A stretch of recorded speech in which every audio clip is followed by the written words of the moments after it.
And we're not live, but we're whatever we are. We're recording. Birthday party, and I'm minding my own business, and the guy's like, "Okay, who are you with? You're with the Parms, right? I can't find him. And I'm like walking around. Then all of a sudden, I see this 6 foot tall, 6 foot something. Because Tim is 6 foot something. The twins played football at Alabama State. He's a little bit shorter than me. You wish. I'm 6 foot. And I'm sitting here, and I see this big ass body in an Iron Man helmet, and I'm like I'm with them. He was like, "Are you sure?" "Yes, I'm positive. Just walk me straight there. I'm with him." And I walk up and I'm like, hey, Tim, Jim, whichever one of y'all it is, because I can't tell because you got a helmet on, turn around. Yeah, that was my crew. Walking around in the whole Iron Man helmet during the middle of a birthday party. That's awesome. So, yeah, they're nerds too. You guys would have fun with them. They're sounds like it. Mega dorks. And we're good. We're recording everywhere. JB, we up and running. Yep. All right. Let's see. Oh, we ain't got to say nothing. We can go ahead and get started. Man, becoming a podcast has been interesting. Going from doing a show on Facebook and trying to post it in every group in the first minute of the show. Oh, yeah. Post it here, post it there, post it here, post it there. And the fans watching us like, what are y'all? Well, not fans, the supporters, the kickbackers. Kickback! Guys! I haven't done that in a couple weeks, huh? Or have I? Am I tripping? I don't feel like I've done it. I have? Every fucking week. Okay, well, cool. There you go. Because I gotta adjust the mic. Well, thank you guys for tuning in this week, this Monday. Welcome to a pod named Kickback. JB? It's a pod named Kickback, dog. A pod named Kickback. Also known as the Black CNN. And the revolution will be televised.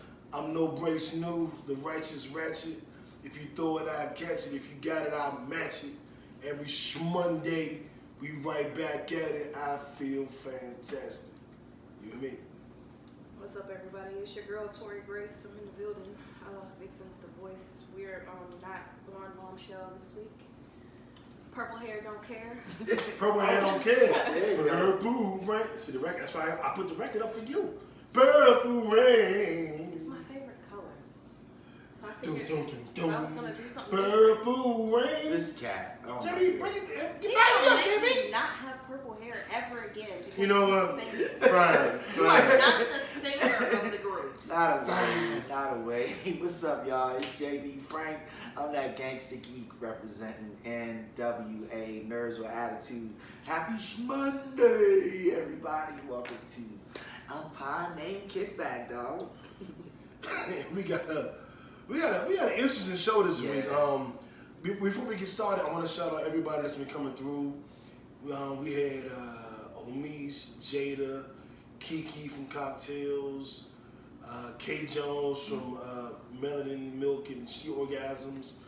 And in the next couple of weeks, we'll have Medina from Cocktails. We'll have Tiff from Mixed Signals. We'll have the ladies of Poor Minds, Dre Nicole and Lex P. And Ashanti's going to be on, but we'll get to that one at another point. But she'll be on in February. February 32nd. Yes. You're going to be ahead of all your life. Purple haze. Purple haze. Purple hate. Purple hate. Purple hate. And I am totally fine with that. Doesn't bother me. I'm rubber, you're glue. Everything you say bounces off me and sticks to you. Infinity. Anyway, so Infinity Wars. Endgame, nigga. Clearly you never watched Pee Wee Herman, so I'm just gonna let you be. I've seen. So then you should know when he said infinity. That means whatever you said, it's null and void now, my nigga. He jerked off too much in movie theaters. I don't listen to him. Lord have mercy.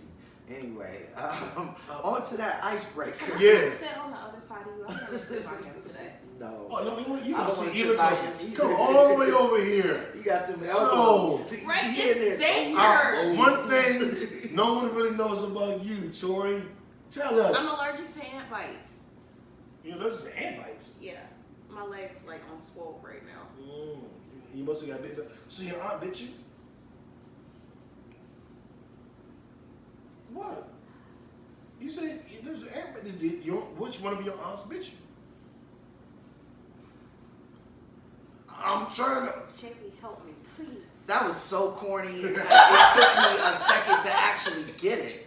Like, that was so bad. It took. And I'm sitting here like, did this dork just say that? It was so bad. It took. I was like, it can't be that ridiculous. Welcome. It can't be that dork. ridiculous. Damn. So, yeah, I'm allergic to ant bites. I found that out a couple years ago. Like, this is mild compared to what usually happens. Now that I know I'm allergic, we went straight to the kitchen with baking soda paste, like, covered the whole leg all the way out. But my foot swole up probably 2 years ago. I stepped in an ant pile Memorial Day weekend, and my foot went from being a size 6 to a size 8. And the doctor was like, there's nothing you can do besides drink Benadryl. If it gets any bigger or you start running a fever, you're going to have to come in and get a shot. And I'm like, no, we got to figure something else out. It is Memorial Day weekend. Yeah. Again, this right, is like right now. That's how I know. Happy Memorial Day, because they're going to get this on Monday. Yep. So happy Memorial Day. If you're at the pool, if you're at the park, if you're in the house by yourself, if you're in the house in by the yourself, car. hit play and watch and listen to everything. That's what you We are your Memorial Day partners. I wish we could play music, but we're going to start playing music. We your Memorial Day, because I would do some, I can't get over you. Oh, If Lord, y'all could Frank see Beverly. our face right Oh, Lord. You know, and you know what's crazy? I always, because one of the funniest things I've ever seen is a child stepping on an anthill and getting ants in their pants. I'm sorry. Like, you it's literally- horrible, but just like, I got ants in my pants and now I need that to I dance. know I'm allergic, I legit will strip naked. Like, Yo. you will take your clothes off, you will take off. Like, I Oh have my kicked God. shoes. So if I be like, it's an ant on your leg, you going to take all your clothes off? No. On the camera? No. It's an ant on your leg. It's an ant. It's an ant. Ratings. Joe Rogan, your show is over. It's an ant. It's an ant. No. So when I stepped in the ant pile, like, I thought I had gotten everything off until I started feeling bites. So at this point, I just keep Benadryl in the house, straw, shower. That's what happens. So if I tell you I stepped in ants, Hitch. You drinking that Benadryl? that's how I have to be for the day. Because if not, like, stuff starts swelling up, like, It's bad, you know. It's bad. And there's nothing you can do about it until your throat closes. So I'm not going to wait to find that out. No, definitely. We're just going to do Benadryl Yeah. with a straw Good and things. Yeah. baking soda paste. Yeah. So, yeah, that's my... All right, so JB, it was one thing that no one really knows about you. I like bluegrass music, Really? not country. I Bluegrass. know what bluegrass is. That was the button on the keyboard back in the day. Jeez, the Yeah. I got into it when Oh Brother Where Art Thou came out way good, back in the day, and they had two artists on there three that I fell in love with: the Fairfield Four, Alison Krauss and Union Station, and Ralph Stanley. Ralph Stanley was a dude that sang the "Whoa," that old song in the grave. Yeah, he did that one. The Fairfield Four were the black dudes digging the grave, and yeah, they're like a old acapella, like old gospel acapella group. And then Alison Krauss and Union Station did "I'll Fly Away" and a couple of other songs in that album. I went and downloaded like 10 bluegrass albums and just fell in love with the whole genre. So yeah, I know that's me geeking out. I know it's way over here, but I love it. I love it. Before he goes, no Ashanti stories. But everybody knows that about now me. you can tell us what we don't know about you. But no, everybody knows. She'll be like, They know I'm that part. secretly married to Ashanti, or we were engaged. No Ashanti shit. She got you on that one. Well, Now I you know gotta JB think about knows something. this. Well, shit, Toy might know this by now too, because I think we all actually did it. When I am in a good mood, I'm just feeling happy, and I'm just loving life, and I'm just I'm drunk, and I'm just feeling like I will turn on 90s love songs and turn my house into a karaoke bar. Yeah. And I will sing at the top of my lungs, Yeah. old baby Babyface songs and Who Keeps Sweat and New Edition and Jodeci and Boyz II Men, and I will be in here drunk as fuck with a makeshift pencil microphone, a water bottle mic, and I will just sing myself into happiness. I will literally be drunk out my mind, singing and laughing and joking all night long. I think I get it from my mother because she played me like records, and she would just play them and sing. We'd be in the house singing till as loud as we can, and I think that's. I'm scared of that elbow. You're scared of the elbow? Yeah, you gesticulative than a mother today. And I'm sitting here like, did any of our other guests feel this threatened? Like this elbow, like it's what? You like this close to my face, homie. Every time I see her, she doing. I didn't know what the hell was going on. And I also waved my elbow. Is he mad at me and I don't know about it? You got her in this joke playing Ring King shit. Yeah, what you say? Yeah. Did I miss something? Did he send you a text message that I don't know about? He sent me a text. Hey, yeah, I'm a fuck Tori. She been pissing me off. Did I not do promo right? Put the pause on it. Come in next week in a suit of armor, like I'm ready. I'm gonna wear a full-fledged bike helmet. You good? I'm gonna keep my elbow down. But that's my thing. Like, nobody really knows that because how would they know it? Your neighbors know it. Oh, my neighbors definitely know. Oh, thank God, my upstairs neighbors have moved. Oh, wow. They are gone. I ran them motherfuckers out the goddamn building because they just were like, and not like a normal like upstairs neighbor walking back and forth. They were stomping. They all blamed him on the cutest little 1-2-year-old baby.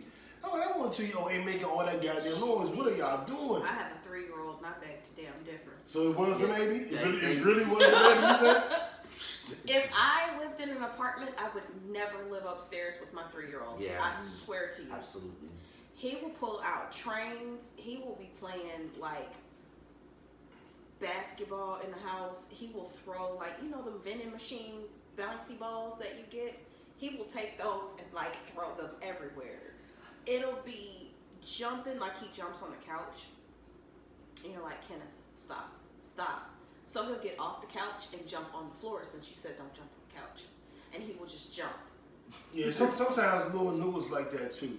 Now, if you're on my Facebook page, you saw the picture of a little new. Snapchat has the filter when you turn him into a baby. Your fake child. My child had a beard. Yo! He looked bad as fuck. Like, I would never babysit your child. Yo, so I have a funny story about 3-year-old children. My baby girl, she had to have been like maybe 2.5 or something.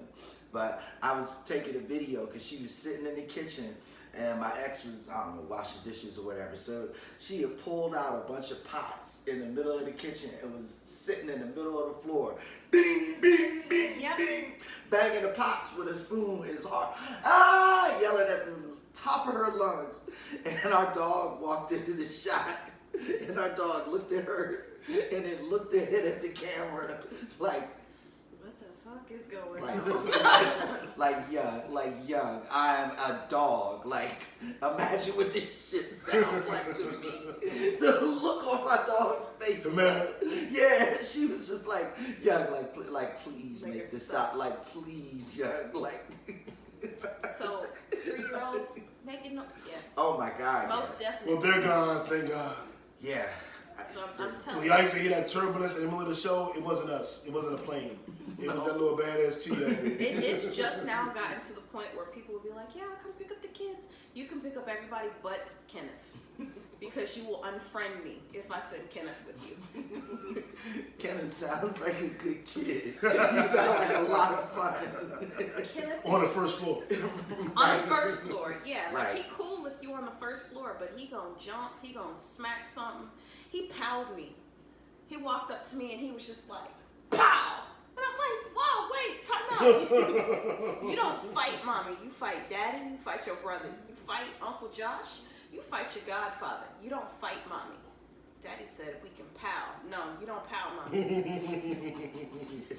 Nah, you don't power mommy. I'm with you on that one. It's okay. I'm gonna catch him slipping one day. She's gonna say that though.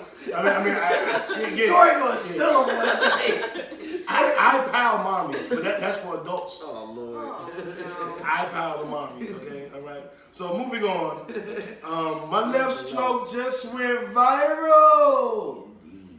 Our viral story of the week that has taken Facebook, Twitter, Instagram, and Christian Mingle by storm. No, Christian Mingle definitely not, because he would have got his account revoked too. Yeah. Just like you did. Yet another celebrity abuser. And this. Yeah, this ain't fun. We gotta switch it up. This ain't funny. No, I'm not. Yeah. This is like, I want to believe it's not true, but I don't know how to believe it's not true, so I believe it as of now. Jason Mitchell, who played Eazy-E in Straight Outta Compton, who also was the star of The Shy and slated to do some things on Netflix, was dropped from all of those projects, as well as being dropped from his talent agency, UTA, his agent, his management, because of sexual abuse accusations that came from his co-stars across the board, Right. in The Shy, Yeah. in that Netflix special. They actually were going to replace his co-star in The Shy because they didn't believe her. They thought she was making too much of a fuss about it until they found out She got a whole this was across lawsuit the at that board. point. She does have a whole lawsuit, facts. And so they found out he was doing this across the board. And when it's across the board, it's hard to believe it's not true. I will let the system do its due diligence. But I'm going to say, niggas across the board, different networks, different agencies, different companies, Different women. Uh-huh. What frustrates me though is he's done it for so long. I do not understand. And we've talked about this before about women not saying anything. Well, and shout out to the women who did say And something I'm on this so one. thankful that they did. Shout out to you ladies But for I your don't courage. understand. You know somebody has said something before this one came up. Why is it taking so long for somebody to do something about it? Why is it taking before she's like, you know what, fuck this shit. I'm about to sue all y'all motherfuckers because I know y'all know he's doing this. Why is it taking that long? Why is it somebody is just not stopping that shit from day one? Because somebody knew it happened. I don't understand. It's bad, man. It makes you feel like, damn, like there are things we didn't know. Whether it's right or wrong, just our ignorance as men, we didn't know some of the comments we were making at a certain point in time were below the belt, Right. quote unquote. We figured that fucking shit out about 2-3 years ago. The Me Too movement came and educated everybody. In 2019, for you to be accused of these things shows me you ain't listen, you ain't pay attention to women. He wasn't you just haven't making learned. comments though either. Like he was doing doing some, stuff. some fuck shit, like slamming women on the ground. Like I mean, just if some you've ever had a fuck job shit. from the time you were 16 on up, they make you watch the sexual harassment video at every job. When I worked at Kroger, when I got a job at 16, they made us watch the video. Like, you know, if you walk up to your coworker and slap her on the ass, that's not okay. You know that. Yeah. I can't even. And vice versa, too. Don't be smacking JB on the ass neither. This is, let's be fair. I'm just saying. Can I whack him with a mug? Damn. It's a pod named Kickback. It's a pie. And turn it to a pod and hit back. And hit you back. It is Joe. But seriously, like Yeah, that, yeah. I have boys. Horrible. Obviously, the 3-year-old is not old enough to say anything to, but I have a 13-year-old now. So I've already let him know, like, yo, son, mommy catch you doing some shit, I'm gonna fuck you up before you even get a chance to get out there. Like, these are the rules and regulations. Don't be sending no fucking DMs. Don't be talking to no girl about her booty. Like, don't do any of that, because if she decide all of a sudden, even though she started it, it could flip the script on you, and you all of a sudden end in trouble because you're a dude. So Yeah, unfortunately, yeah. Just treat women with respect. Mm-hmm. you can treat a woman And- with respect, but if she wants that type of behavior, you're gonna know it. Yeah. don't do it just because. There's still if fellas don't go, oh my God, you can still test the waters a little. You can still say, flirt, even be suggestive. But you have to learn that when a woman isn't reciprocating, you gotta cut it off. Yeah. It's like just you gotta let that go. I don't want this to turn into, because what happens is these situations happen, and men go, well, I'm never gonna flirt with a woman ever again in my life. Like, nah, nobody's never gonna have a woman. Right, nobody said that, but it's like if a girl has blocked your ass from her DMs, don't fucking make another account and go back in her DMs again. Like, and if she didn't respond to you in April, May, June, or July of 2017, yeah, I don't know about now. Just like, and I know that fellas, we would like, but whatever happened to not being desperate? Right. That was a thing. Like, niggas did not want to look pressed. Right. Niggas would be in love with a woman. Like, I love her, but I ain't fuck that bitch. I ain't calling her nothing. Because you didn't want to look that way. Yeah. Let's get back to having pride. Right. How about pride? Pride saved people. Hate pride. Pride come up before the fall. Pride. Pride was an ego. It worked. But why can pride be good in school pride or whatever LGBTQ pride? Why can't you have pride in yourself? Why is it bad when you have it in yourself but not in those other instances? I think that's totally fine for a male or female to have pride in themselves. Like, no, fuck that shit. You said no, fuck it. I'm on my way. I'm on to the next one. Like, dudes have the statistics of it's 13 females for every one dude. Why are you tripping off one bitch? Well, and I don't mean it that way, but shit. You reminded me of when we were in junior high school. The SGT, Supreme Girl Takers. The motto was Itano Thug. It takes an instant of women to hold us back. Yeah. Not just one. Yeah. Oh, yeah. Not just one. Yeah. So the only one. I got a million others out in out here hurt. It's still another million. Yeah. It really is though. Like, don't be so butthurt about the shit. Like.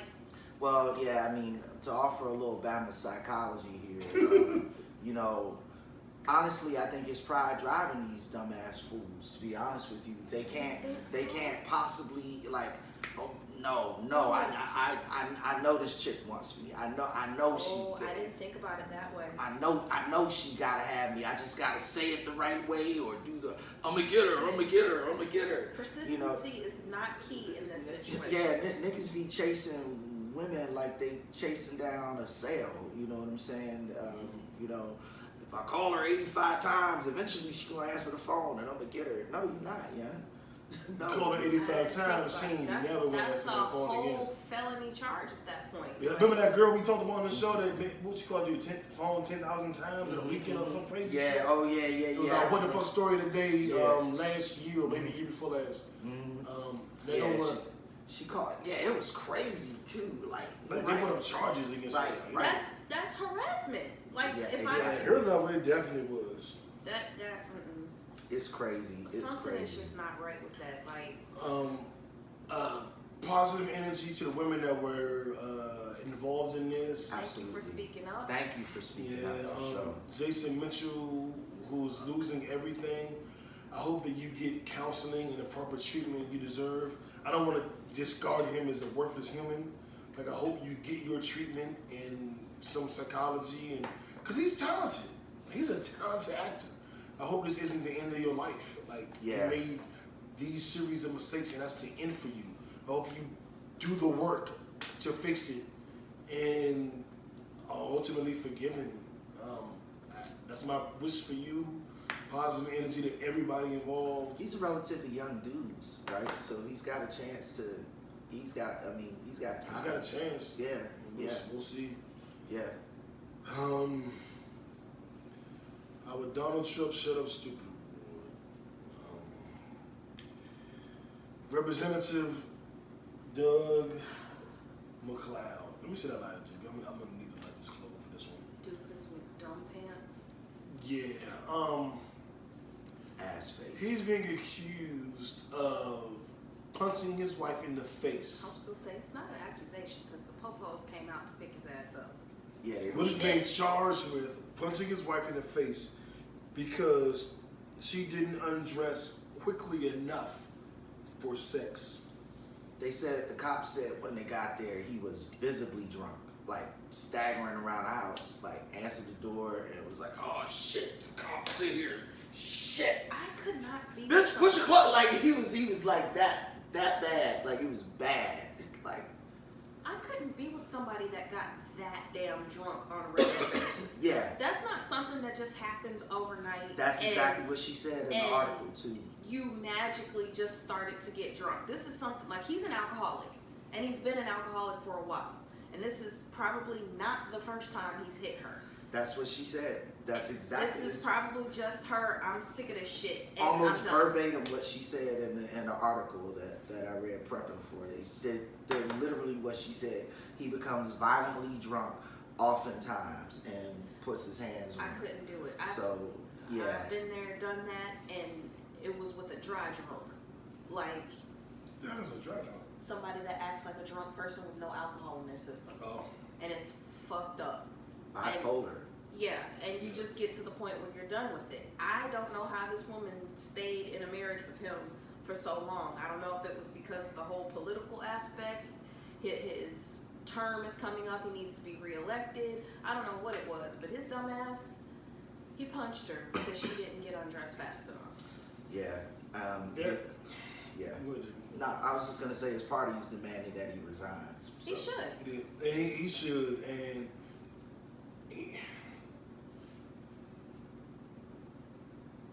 it's a ridiculous notion. She didn't get undressed fast enough. You know, like when you think of rape or violent crimes, you think of, resistance. She just ain't do it fast enough. Like, my God, man, how drunk are you that it makes sense to put your hands on a woman, period. Your wife. But your wife, but also to put your hands on her because she's not doing what you want quickly enough. That's control freak shit. That's, you're my child, I said pick that shit on the floor. Now pick it up. That's not an equal relationship. That's not dealing with another adult person. That's bad. Her not taking her clothes off fast enough and her feeling uncomfortable to the point where she had to call the police because he punched her, he was going to rape her. That's what it was. And it's not something that's accepted because she's his wife. Just because you're married to somebody does not mean if you say no, it still floats the boat. No is no, married, single, yes, divorced, dating, sex club, and trapeze, and wherever you at. If you say no, that's is it. no. And if his ass was drunk, and now he punched her. Now that you're bringing it up that way, Tori, I'm feeling like there's a story behind this story. Like you said, I think that he did intend to rape her. Yeah. I think what actually happened was he came in there like, yeah, let's do this, and she said no, and then he punched her. And then it turned into she wasn't taking her clothes off fast enough. And this, you know what I'm saying? But that sounds more. She didn't bend to his will. And a lot of the times, women will be raped by their husbands, and it's not looked at rape because they're married. And you can't rape your wife. Yes, you can. If she says no, and y'all are on the verge of being separated to divorce, and she says she don't feel like it. Y'all can be in a happy marriage and everything is say perfect. No, and you take it from her, then it's rape. If she says no and I'm in the mood, I might get an attitude. I'm gonna keep it 100. I might be like, all right, okay. I'm gonna go in the other room, play some PlayStation, or call JB, let's go get a drink. I'm gonna be mad. I got the right to be mad. Right. I ain't got the right to take something from her, to make her do what I want, or to even be disrespectful. I got the right to be angry or upset, peeved. I got the right to sulk in my corner. I got the right to voice my opinion. I got the right to leave and go hang with my boys. But I don't have the right to take it. Never. Never. It just doesn't make sense. But no. Jason, like I said, I hope you get the help you deserve. I hope the women get the whatever counseling they may or may not need. I hope they get whatever they need so that they can move on. Yeah. And let's move on. Yeah. To the Nipsey Hussle Award. Yeah, let's do it. Nipsey Hussle Award goes out to the gangs of Atlanta. They issued a call for an end to street violence in Atlanta, Powerful Peace up, stuff. A-Town down. Yeah, indeed. And I'm very happy with that. Yeah, I mean, it's dope. I mean, and it's kind of a movement we're seeing nationwide now, you know what I'm saying? After Nipsey's passing. All of these big cities are saying, yo, like, we gotta stop this bullshit. I mean, and you look at it and, you know, the white people are killing enough of us, you know what I'm saying? We don't need to be doing this shit to each other. And I think the gangs are starting to get it. Especially Like, with stuff that doesn't belong to you. well, It's yeah. not your street corner. It's not your stuff. Like, it'd be different if you bought the land and somebody came in on your land doing some fuck shit. But you can't fight over a street corner that white people own. Well, you know what? I want to adjust that because everybody says that. And I want to add a little bit of clarity to that. They're not literally fighting over the street corner that white people own. They're fighting over the piece of property they have to carve out their financial means. So the only money we can make is here on this corner. If you come to this corner and doing your product, we can't make as much money here. And that affects all of our families. Now, we're doing it illegally, but it's not literally, well, some people are. And Some people are. I I'll give what you you're that. saying. But I want to make, because everybody says that, like, and I'm always like, But it'll be, that's not what- but it's never just that simple. It'll be, JB wears green, I wear blue, and you wear red. JB drives through my neighborhood, and because he's got on green, I shoot him. It's devolved to that, and that is what these gangs are realizing they need to end for a variety of reasons. Number one, it's just fucking stupid. Number two, like New said, talking about defending territory. That level of violence, you're not defending territory. That's violence for the sake of violence. That's not them defending their turf. Their monetary turf, you feel me? Yeah. Number three, they also realize as individuals who have a paramilitary control over these areas, they have a bigger problem than the problems they have with each other. They need to start defending their neighborhoods from the white people, Yes. from the police. And honestly, I think that's a part of what is going on. They're saying, we got all these guns, we can take care of ourselves, let's take care of our people instead of killing our people. And that's what I like about this. I always see this stuff like on social media that if you can run a gang, you can run a business.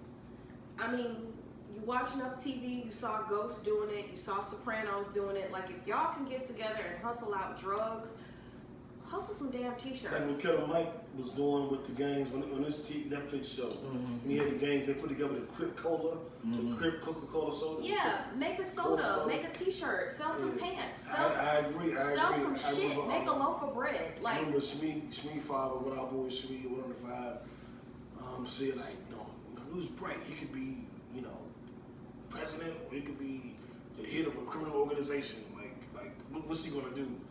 And Shmee told me that shit, and I was like, I don't know. I'm gonna do the good thing. Fucking like, what you think I'm gonna do? But I do agree with that sentiment. Like, I know a lot of street dudes. Like, when I worked in telemarketing a lot of my life because I didn't, I went to Howard, but I didn't graduate, so I didn't have a formal education, and then couldn't get some of these, grade A jobs.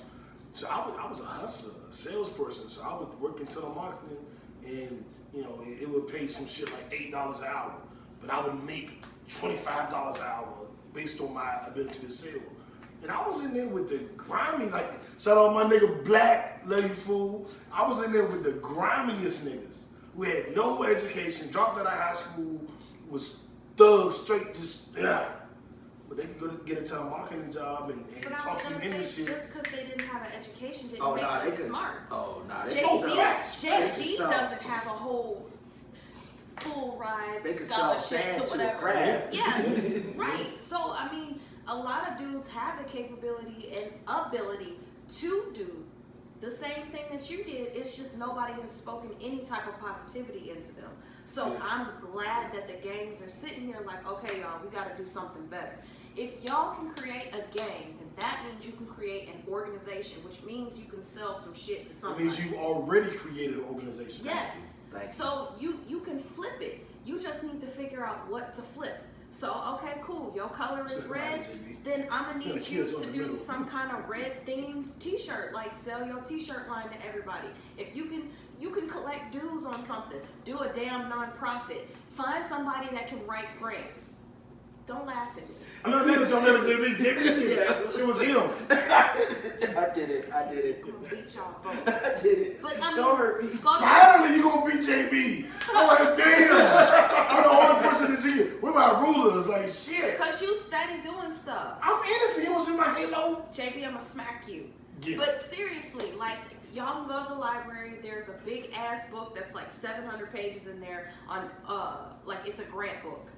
Find one of the nerds in the crew, because it's always a damn brainiac in every game, because you always need somebody that's the hacker. Let that motherfucker go pick up this goddamn book and figure out these damn grants you need to write, and y'all get some money.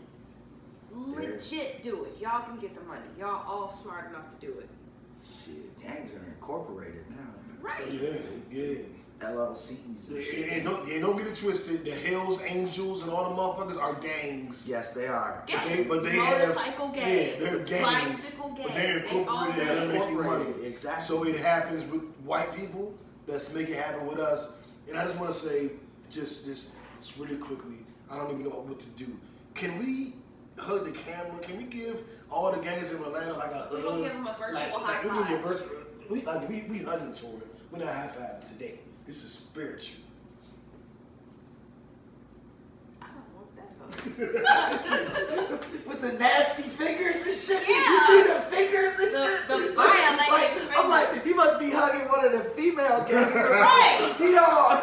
But I am super hyped up and doped out about this. Like, this is the shit, because it's nice. even in my neighborhood, we've lost, I think in the last 2 months, in the suburbs, because of gang violence, it's been like 3 or 4 young men that have lost their lives. So I'm very thankful, because I have a little boy coming up in this. Like, thank y'all gang leaders for getting together and saying, hey, let's do something positive. Indeed. We love y'all, and y'all get the Nipsey Hussle Award, which is the greatest award this show gives out. In tribute to the homie Big Nip, Right. Neighborhood Nip. And thank you for having the foresight and the wherewithal to do it. We love you, we respect you, we appreciate you. And when we get to a point where we can throw some money out there, we got you. Off to no bullshit. Yeah, that's real. Teach them how to do a podcast, and you teach them how to code. And I'll just be there and be like, look, you need a t-shirt design? I got you. I love teaching people how to code. I teach anybody. I love teaching people how to duck. Teach them how to duck. Teach them how That's to the duck. worst Dougie I've ever seen in life. I was there when he first did it. I'm 43. I was there when he first did it. You look like Spider-Man when he was on that lip sync battle. You know what you look like? You look like the question of the week. Is flirting a lost art? That was the worst segue ever. That was the worst segue ever. That joke was crazy. All right, so you did it. Though. Here's the question. Our question of the week is flirting a lost art. Right. Do you flirt? How do you flirt? And how do you like to be flirted with? That's like 5 questions of the week. But it all goes in it all It's goes. flirting. Who, what, where, when, why. We normally let the lady go first, but we're gonna save her answer. I think they're most interested in her answer. So JB, I want you to start it. Is flirting a lost art? Do you flirt? How do you flirt? How do you like to be flirted with? It took me a while to actually learn what flirting was, because it was one of those things that I still do, but I'm not even really aware when I'm doing it. It just kind of. Can I produce you right now? Yeah. Okay. Is flirting a lost art? No, it is not. No. So it's still prevalent. It still happens. Absolutely. Okay. Do you flirt? That's okay. So I didn't know what I was doing, but apparently I've always been a flirter. So I guess I have to say the answer is yes, because I didn't learn that I was a flirter until like women I was dating or with or whatever. Like, oh, you always flirting. Like every time. What did you think you were doing? I thought I was just being nice, friendly. I didn't like seriously. I didn't think. Unfortunately, that's counted as flirting. Well, Unfortunately, if you say good morning to somebody, that's flirting. oh well, I would definitely say more. Shit, I was flirting with my uncle the other day. Didn't even know it. No, I'm serious. If I'm walking to work and somebody looks at me and we make eye contact and I say good morning, that's deemed as flirting. Yes. So majority of the time, I put my earbuds in and I'm like, don't look at me, don't talk to me. That's probably true with the perception. I don't know if it's true with reality. I think that that's just being polite. If Yeah, I say good yeah, morning to you because we're in the elevator together, that's me not having bad manners. But you know what? You're right. Because I'll say it this way. This is how I know you're right. And we can get back to JB and let him finish. I will have those good morning conversations and with anybody. I don't give you 800 pounds, 100 pounds, pretty, ugly. Well, nobody's ugly. Pretty, not my type or whatever. And I don't give a shit. And I know it could be taken as flirting. But I'm like, so? Like I always look at it like, who else said good morning to her? You're a dude. And gave her a wink. Feel that way. You know what I'm saying? Like, who else did that for her? She needs some fucking attention too. You know what I'm saying? And I love women. I'm not sexually attracted to all women. But I love women. I don't care if you're 800 pounds or not. Me I'm gonna too. be like, good morning, boo. And then, yes. But my flirting, I think where it gets tricky is your intention behind the flirting. Because half of my intention behind the flirting is like, oh, fuck her. And half of my intention behind flirting is, I like you and I want you to feel good. I know that if I do this flirty thing, you're going to feel good. And like, I'm the nigga that's always trying to crack a joke in the room. I want everybody smiling. I want everybody happy. So I'll crack a joke with JB if I think he's having a bad day. And I'll crack a joke with her if she's having a bad day. I'm not necessarily... That's being normal. That's not flirting. Is it? You just said you're gonna crack a joke with him. That's not flirting with him. So Absolutely if you crack a joke with him and you crack a joke with me, I'm not taking that as, oh, he's trying to get my draws. That's just Is you being flirting normal. always... But is there such thing as innocent flirting? Absolutely, 100%. Because I am You disagree? I'm the king of I that. think I flirt with sometimes unattractive women and I don't want to fuck them at all. I was Me gonna too. say I I want to think flirt with them though. at Me too. times it is misunderstood that JB saying good morning or you saying good morning, it's interpreted as flirting when it was really just you being polite. And I guess that's me because I had a stalker at the base of my damn building once because I said good morning to him. So every morning he's standing there waiting on me when I get to the elevator. That's weird. That's creepy crazy. stalker shit. All I said was good morning. I think I'm gonna challenge your perspective a little bit. Walk with me. We can walk together. Now Charlie, come with us. I am flirting with the unattractive woman I want nothing to do with. But it's innocent flirting.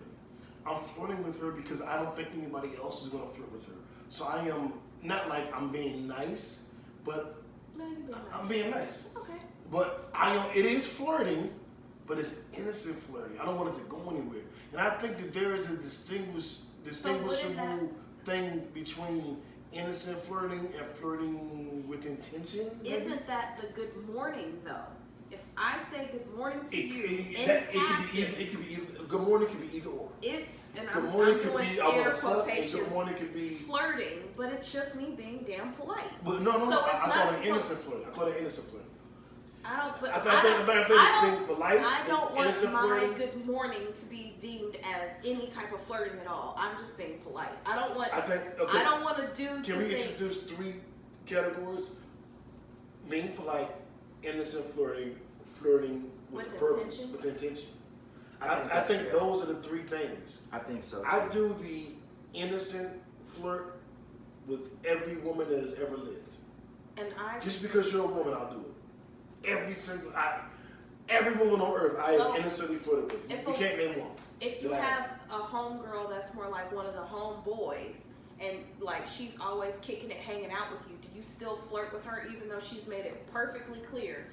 Nah, me and you not gonna work. Absolutely. Well, most women don't make that clear with me. Because, popping. Well, I'm just saying. But in those situations, I will only do it if I sense an insecurity. If a dude broke up with her and she's not feeling attractive, on that day, I'm gonna innocently flirt with her. If, she tried to get a guy's number and he didn't give it to her, on that day, I'm gonna innocently flirt with her. As a general rule, no. But if I said, oh, she's having a rough day, the kids drove her crazy and she's been crying and this is her one, she's hanging with the fellas today. That day, I'm gonna flirt. But it's out of love and it's an innocent flirt. Yeah. Do women understand an innocent flirt? Do you think that's dangerous though? Because if at her vulnerable moment you're flirting with her and a little too much intoxication happens, you don't think that there's a potential line that could get crossed in her vulnerability with flirting? I'm not gonna cross it. Yeah, I think that's the distinction. I ain't going there because if you my homegirl, you my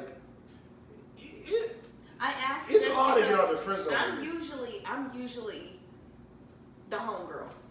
That's usually me. My homegirl. I'm friends.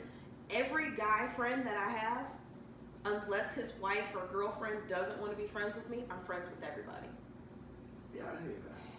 And it's legitimately, there's been, first of all, my guy friends are like my brothers, and that's vomitrocious. Like, when I say flirting, I don't mean like, yeah, your ass look good. No. I mean overly complimentary and overly appreciative. No. My flirting isn't necessarily sexual. Yeah. So I'm not sexually flirting with my homegirls. Yes. But that's like it's you. You had a rough day at work, and you come through and be like,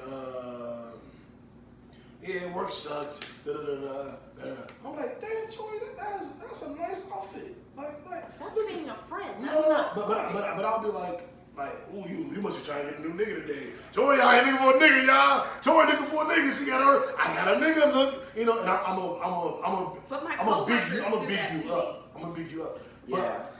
So is that not flirting? Well, I don't know. But again, innocent flirting. Well, remember that's a distinction, right? What he was saying, innocent flirting is not the same thing as what you're explaining to me. His innocent flirting is. I am in a second, but go ahead. To me, it's if I was his girl, and he and I were out somewhere, and the waitress came over, and he was like, "Oh, you look very nice today." I'm gonna look at him like, "What the fuck is you doing?" And I would absolutely say that. And that is innocent flirting. I would absolutely do that. That to me is innocent flirting. That to me is being polite. Innocent flirting is to me. I didn't say to you. No. I didn't say to him. I said to me. To me, that is being polite. Well, and to me. But why would you need to take an extra step to let a waitress that you don't know, you never seen before, let her know our waitress? She's our waitress. Yeah, like she's bringing our food out. Right. Now I know how you get hit with the why are you flirting with people. That's exactly. She's a woman.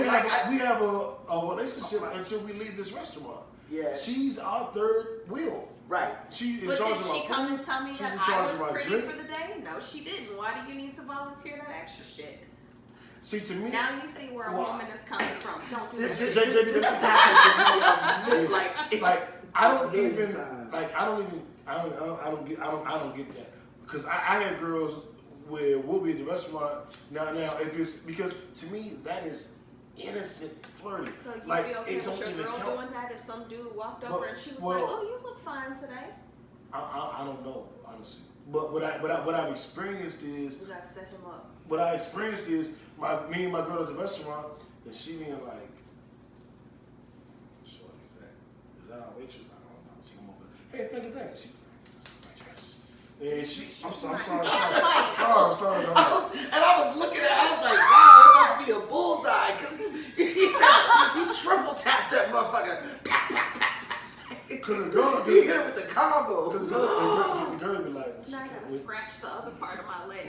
When she come back with that ice cream, look at her ass, her ass was fat. I'm like, oh shit, that's let me take a look. Different, because every woman is not like that. I agree, and I'm saying I don't have enough experience. Like I don't have a woman. I don't know that I've ever, except the story I told y'all when I had a girlfriend and I would be looking at a girl and she would hit me.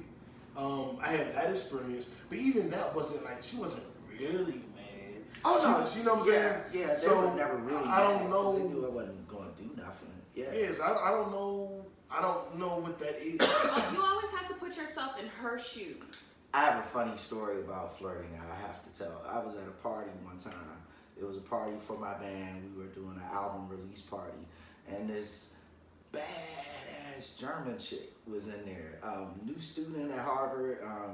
Nobody really knew her. And so I just struck up a conversation with her because she spoke with a German accent, like crisp English. It was interesting. So we got to talking about where she's from in Germany and where she's been. Stood there and talked to that chick for about an hour and a half. Damn. You know, I mean, it was a good conversation, whatever. And my eventually what became my wife was at the same party. Oh yeah, you fucked up. She, you know, I was like, oh yeah, you know, walk over there and then come back, whatever, and we continue the conversation. Yeah. She wasn't even, but she wasn't even tripping. She wasn't even mad because it wasn't like we talked about anything other than Germany. And the other, like the next day I came back and all the dudes in the band was like, yeah, you got yourself a fan last night, JB. She became like our #1 fan in the band. They was like, I don't know what you said to her, nigga, but, and I was like, that would be another moment of innocent flirting. Yeah, I'm cognizant, like, I ain't talking to no chick for no hour and a half and my girl in the room. I'm not doing that. You lucky she didn't chop you. I don't understand how any woman could be jealous of, or how she could be jealous of anything if she wasn't jealous of that. Like, to me, it's the way my mind works, and I might not be right. This is how my mind works. It's time is a big component in all that shit. So I think it is. Time is I'm definitely. not giving a woman that much time if me and my girl together. But you know, unfortunately, I've had a situation where a couple summers ago, me and my ex went to a wedding, and he was in the wedding and I came, and the damn bridesmaids was in his fucking face all night, and I'm sitting here like, my nigga, if you was gonna bring me here as your date to the wedding, but stand in the fucking bridesmaids' faces, I would have kept my black ass at home so I wouldn't get pissed off. Like, you could have flirted and done whatever the fuck you wanted to do, not in my face. But this nigga standing in here, nigga, what the fuck is you giggling for?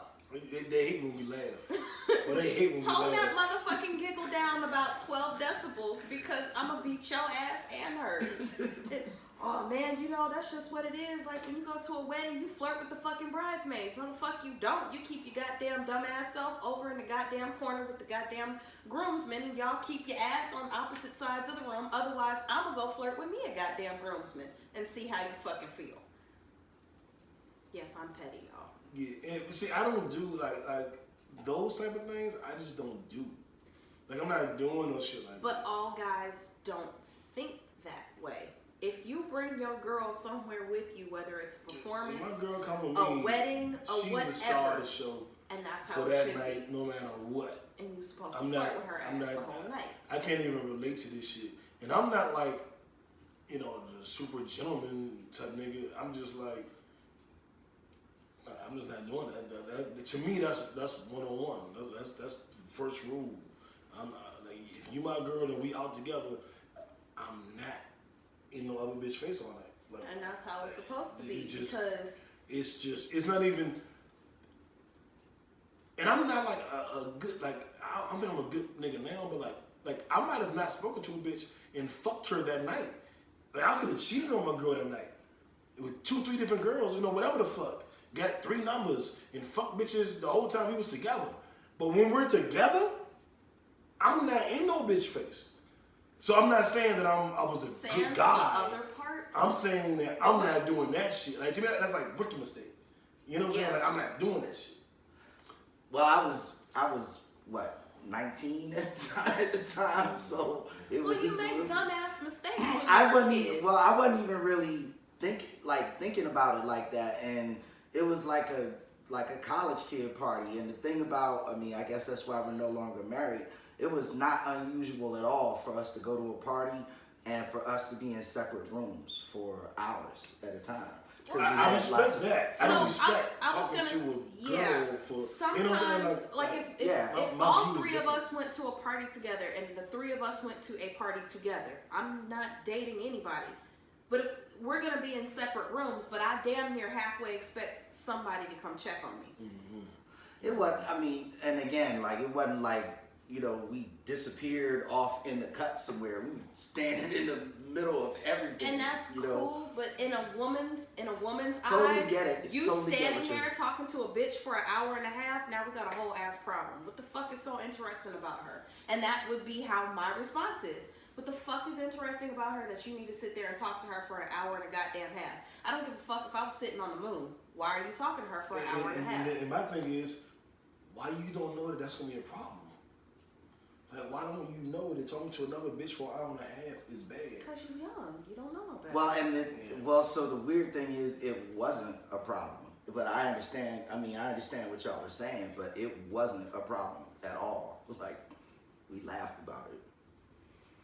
So, so I never understood. I never understood. Why in the hell are you standing over there? What is so interesting? You like Germany that much? You want to go buy some German beers? That's why you need to talk to the German bitch for an hour and a half? Like, that's me. Like,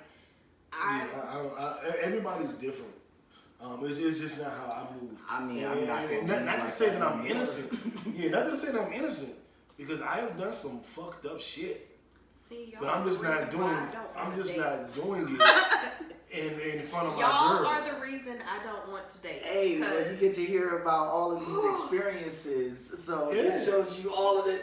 We telling you about all the bad shit that happens. Tell me some good shit, because I tell you. So I flirting, can tell you some great shit. We still talking about flirting? We're talking about flirting. Off on a tangent. We're definitely talking about flirting. Well, Tori, your definition of flirting, do you flirt? How do you flirt? How do you like to be flirted with? Me, having been a military brat with a strict ass daddy, feel that I suck at flirting. So I have to ask my girlfriends at times, like, okay, how do I flirt? Like, what do I need to do? Like, what am I supposed to do? Help me. Because I didn't go on my first real date until I was 19. And it was bad. It was really bad. Shit, by 19, I was... Yeah. Like, it was at 19, and I remember it was so bad because this fool took me to Andretti's, and I had on a damn dress. And he wanted to play pool. And I'm like, how am I supposed to drive race cars in wedges and play pool in a short-ass dress? We gonna go home.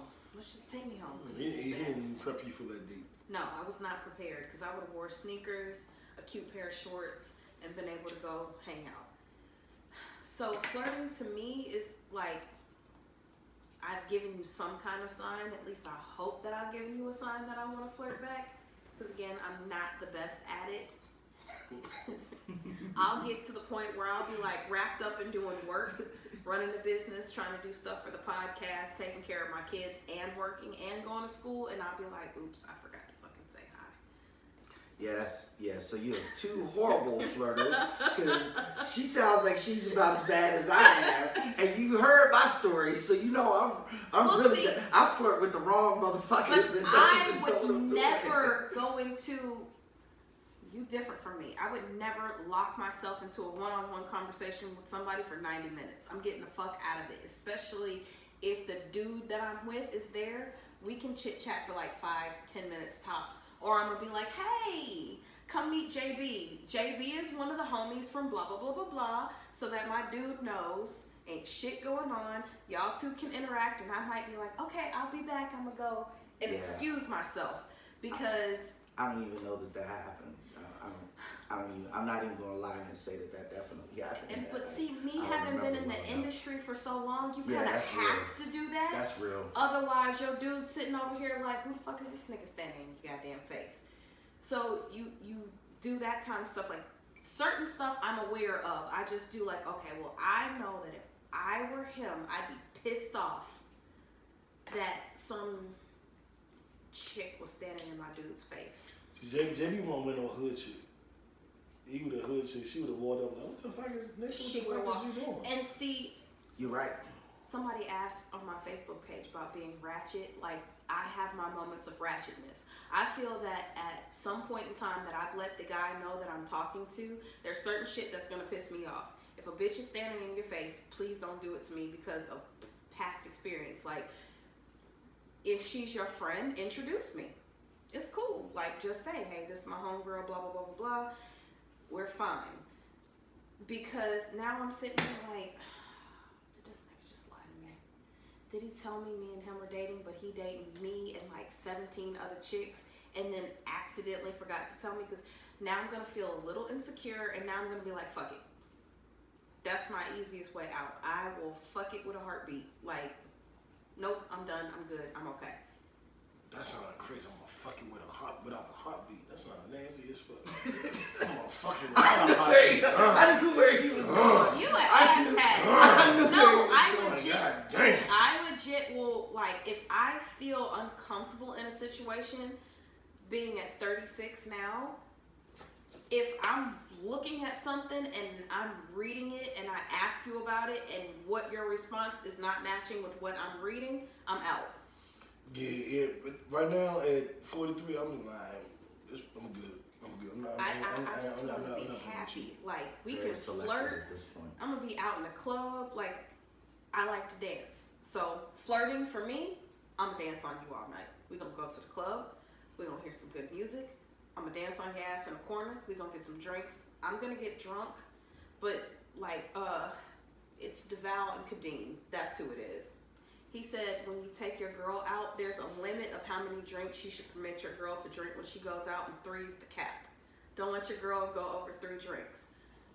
He said you get Beyonce and then you get the drunk one.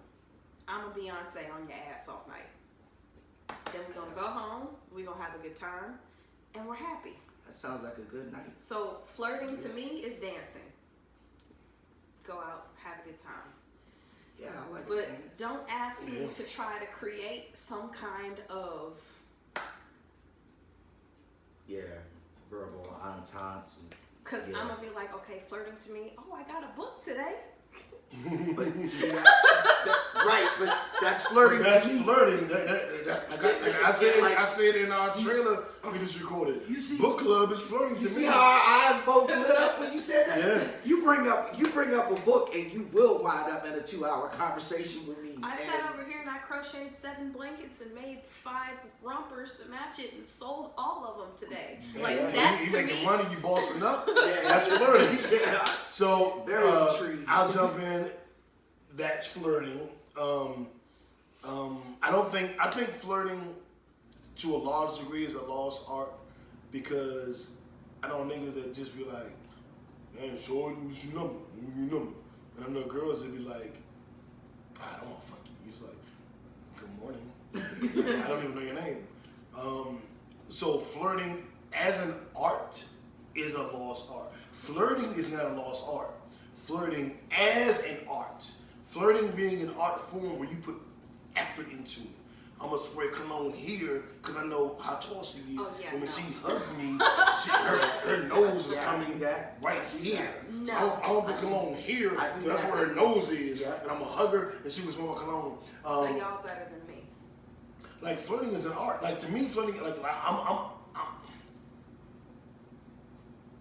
I am a reformed male thought. So flirting is how I got my pussy, and I got a lot of pussy. So ladies, for future references, beware. He needs to come with a caution stamp. No, I'm JD, good now. do we need to stamp you with a caution stamp? If he said me, you gotta stamp him too.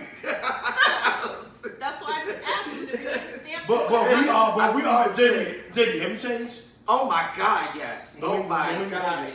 Oh my God. We are different now. Yeah, reformed gentlemen. Reformed. Reformed thought, that's what he just called himself. I'm a reformed thought. I'm a Are reformed you thought. a thought? No, I'm not a reformed thought. I He don't. looking at you like, tell the truth, my nigga. What you gonna call it? There are things that I used to do that I don't do anymore. I'm gonna say I'm a recovering addict. Okay.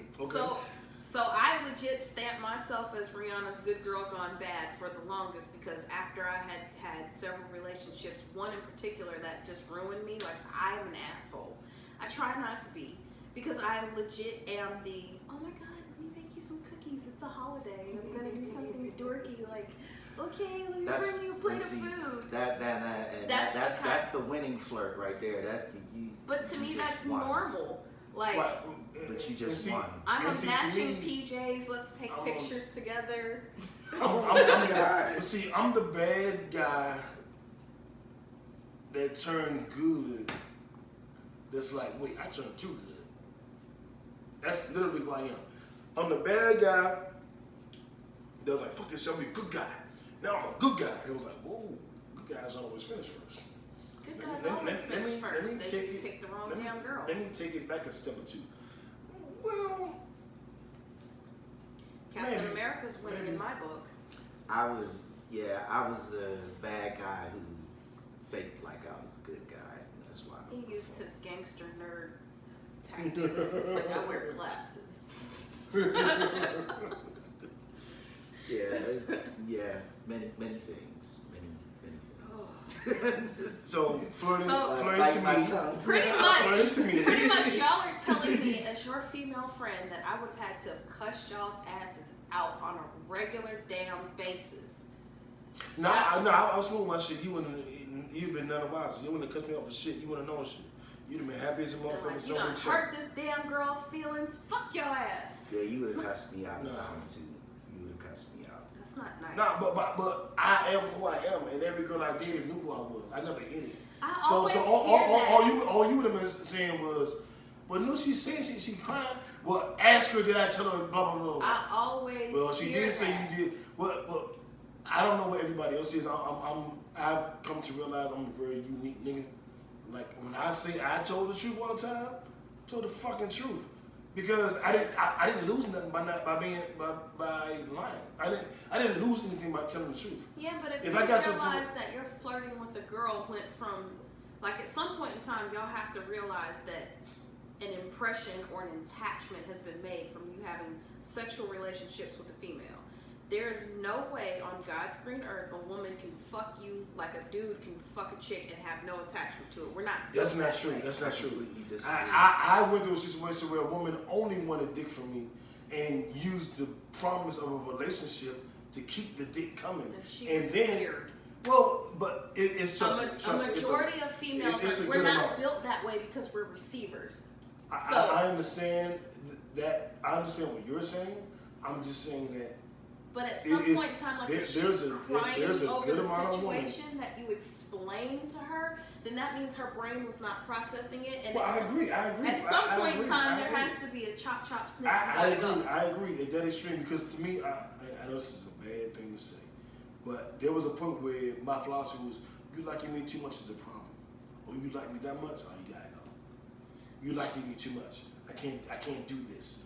But I can understand that. There have been times where I was like that, where it's like, okay, I don't want a relationship. I just want somebody to hang out with, go to the movies with, go out to eat. We're doing whatever, but I don't want a boyfriend.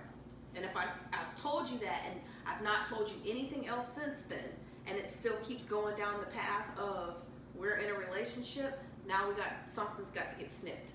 And it's not that you're not a good person, you're not a nice person. It's the whole usual spiel that you guys would give a girl. Sometimes we have to give it to guys. Like I'm not a good person right now. We're cool to be friends with, we're cool to hang out, but as being a girlfriend, no, can't do it. If she's giving you that, and you still proceed to be like, well, maybe I can change her mind. Well, you see, that's I don't say that's ignorant. That's like some friend zone shit, though. Yeah, but it's not friend zone if you're fucking. Because it's your fucking. There you go. So my thing is, if you say, I don't want a relationship, and then you go, I really like you. I do want a relationship, and I didn't know how this was going to happen, and this is it. That's fine. Then you change. No. If you say at the beginning, I don't want a relationship. If you say, You say at the beginning, yes, you don't want a relationship. Then you change and say you do. Then you change. Get chopped. Then, no. Let's say I want a relationship. Mm-hmm. You say in the beginning you don't. Mm-hmm. Then you say you do. So now you switch to my side. That's okay. And then you decide you don't want it no more, but you don't tell me. And you're like, wait a minute, you're I told you on day 1 I didn't want one. Bitch, what you say on day 5? So now that's like super confusing. That's my point. That is super confusing. That's like, my point. If the two of you get together and in the beginning stages of the flirting and like the courting and whatever you want to call it, and y'all are both like, okay, we're just gonna see what happens. That's fine. Where the problem comes in, where one person wants a relationship and the other person doesn't. I don't even think that is a problem, but I think the biggest problem is when you both say we're gonna date and see what happens, and then you say I do want a relationship. Then I go, okay, I'm gonna act that way, and then randomly that's a problem. No, and then randomly you go, I don't want this anymore, but you don't tell me you change back. Yeah, that's a problem. And then we're dating, and I'm still thinking we're doing a relationship thing, and then you're like, I don't want a relationship. I told you on day 1 I didn't. And well, bitch, what you say on day 20? I can't help you switched. You switched. You told me you did want it now. Yeah, that's Jamie, But now you're going back and saying, what I say day 1 though? So I'm like, all right, what you say day 10? Confusing. I don't understand that because I feel like at some point in time, people are adults, and I feel like communication is part of flirting. And communication is part of everything. It is. Communication is everything. But during the whole switcheroo, like, I get what you said, that you met a woman that she was able to fuck you and yeah, yes please. But I took a trip. The fact that we're not built to be a certain particular way, no matter how many times I tell you I'm gonna be okay with X, Y, and Z, she may have used the whole I'm just gonna fuck you type situation to make herself feel better about something else. It could have been a previous dude that you were unaware of. I agree. I'm not even looking at what the underlying, what the motivation was. I'm looking at the confusion that it sends out. Oh, it's when horrible. you give 2-3 different messages. That's what I'm talking about. Like, why it happened? I don't give a fuck why it happened. Nobody gives a fuck why it happened. Why do dudes sometimes why does a dude tell a woman he wants to get married to her and then they don't get married and she end up being his girlfriend for 25 years and the next thing you know she pissed I don't know because I'm open and honest. And I don't understand that. I don't understand how that ever happens. I know it does happen. It happens. But I know it happens because niggas is bitches. Like, and bitches is bitches. It's like niggas, people ain't being honest. People just talking shit. Yeah. And I'm not that type of nigga. I'm you know, the last of the real niggas. Like, I come from a different era. In my era, as a rapper, in my era, your greatest esteem came from your level of honesty. How honest you were on your songs. Did you really sell all those drugs? Did you really fuck all those girls? Or were you really that poor? Were you really that destitute? All of your honor and esteem came from your level of honesty. And that made its way into my regular conversation. So I looked at people that were 100% honest as like fucking gods. And those that told a little white lie here and there, it's like, you fucking nigga. You know what I'm saying? So my thing was, how honest can you be? And that's what drove me. For me to be my best, I had to be as honest as I could be. And that's what made me feel good. So I walked into a world thinking the highest esteem level I could reach is my level of honesty. And nobody else played that game that way. Everybody else played it like, let me see what I gotta say. Fuck that shit. Yeah. And I was handicapped in a world where I thought that everybody thought that honesty was the most gangster thing you could do. And I found out that it is gangster. It wasn't. Well, I found out the world didn't see it that way. So I was like, oh shit, I'm out here being honest for no reason. Like, I'm exposing all my secrets and insecurities and all my true feelings, and I'm by myself. Nobody else is doing this. I'm the only dumbass that's putting himself on First Street. From the good like, wait a minute. Hold up. Jimmy, I'm fucking up out here. right. And I'd be like, yo, like, why did you tell them all of that? Like, because, like, they didn't so know that shit. That has always been me. You know that Oh my God. Sitting here just chit chatting like after show hours. Like I am an open book. If I'm pissed off, you gonna know I'm fucking pissed off. I don't give a shit. I don't care if it hurts your feelings that you know that I'm pissed off. I don't fucking care.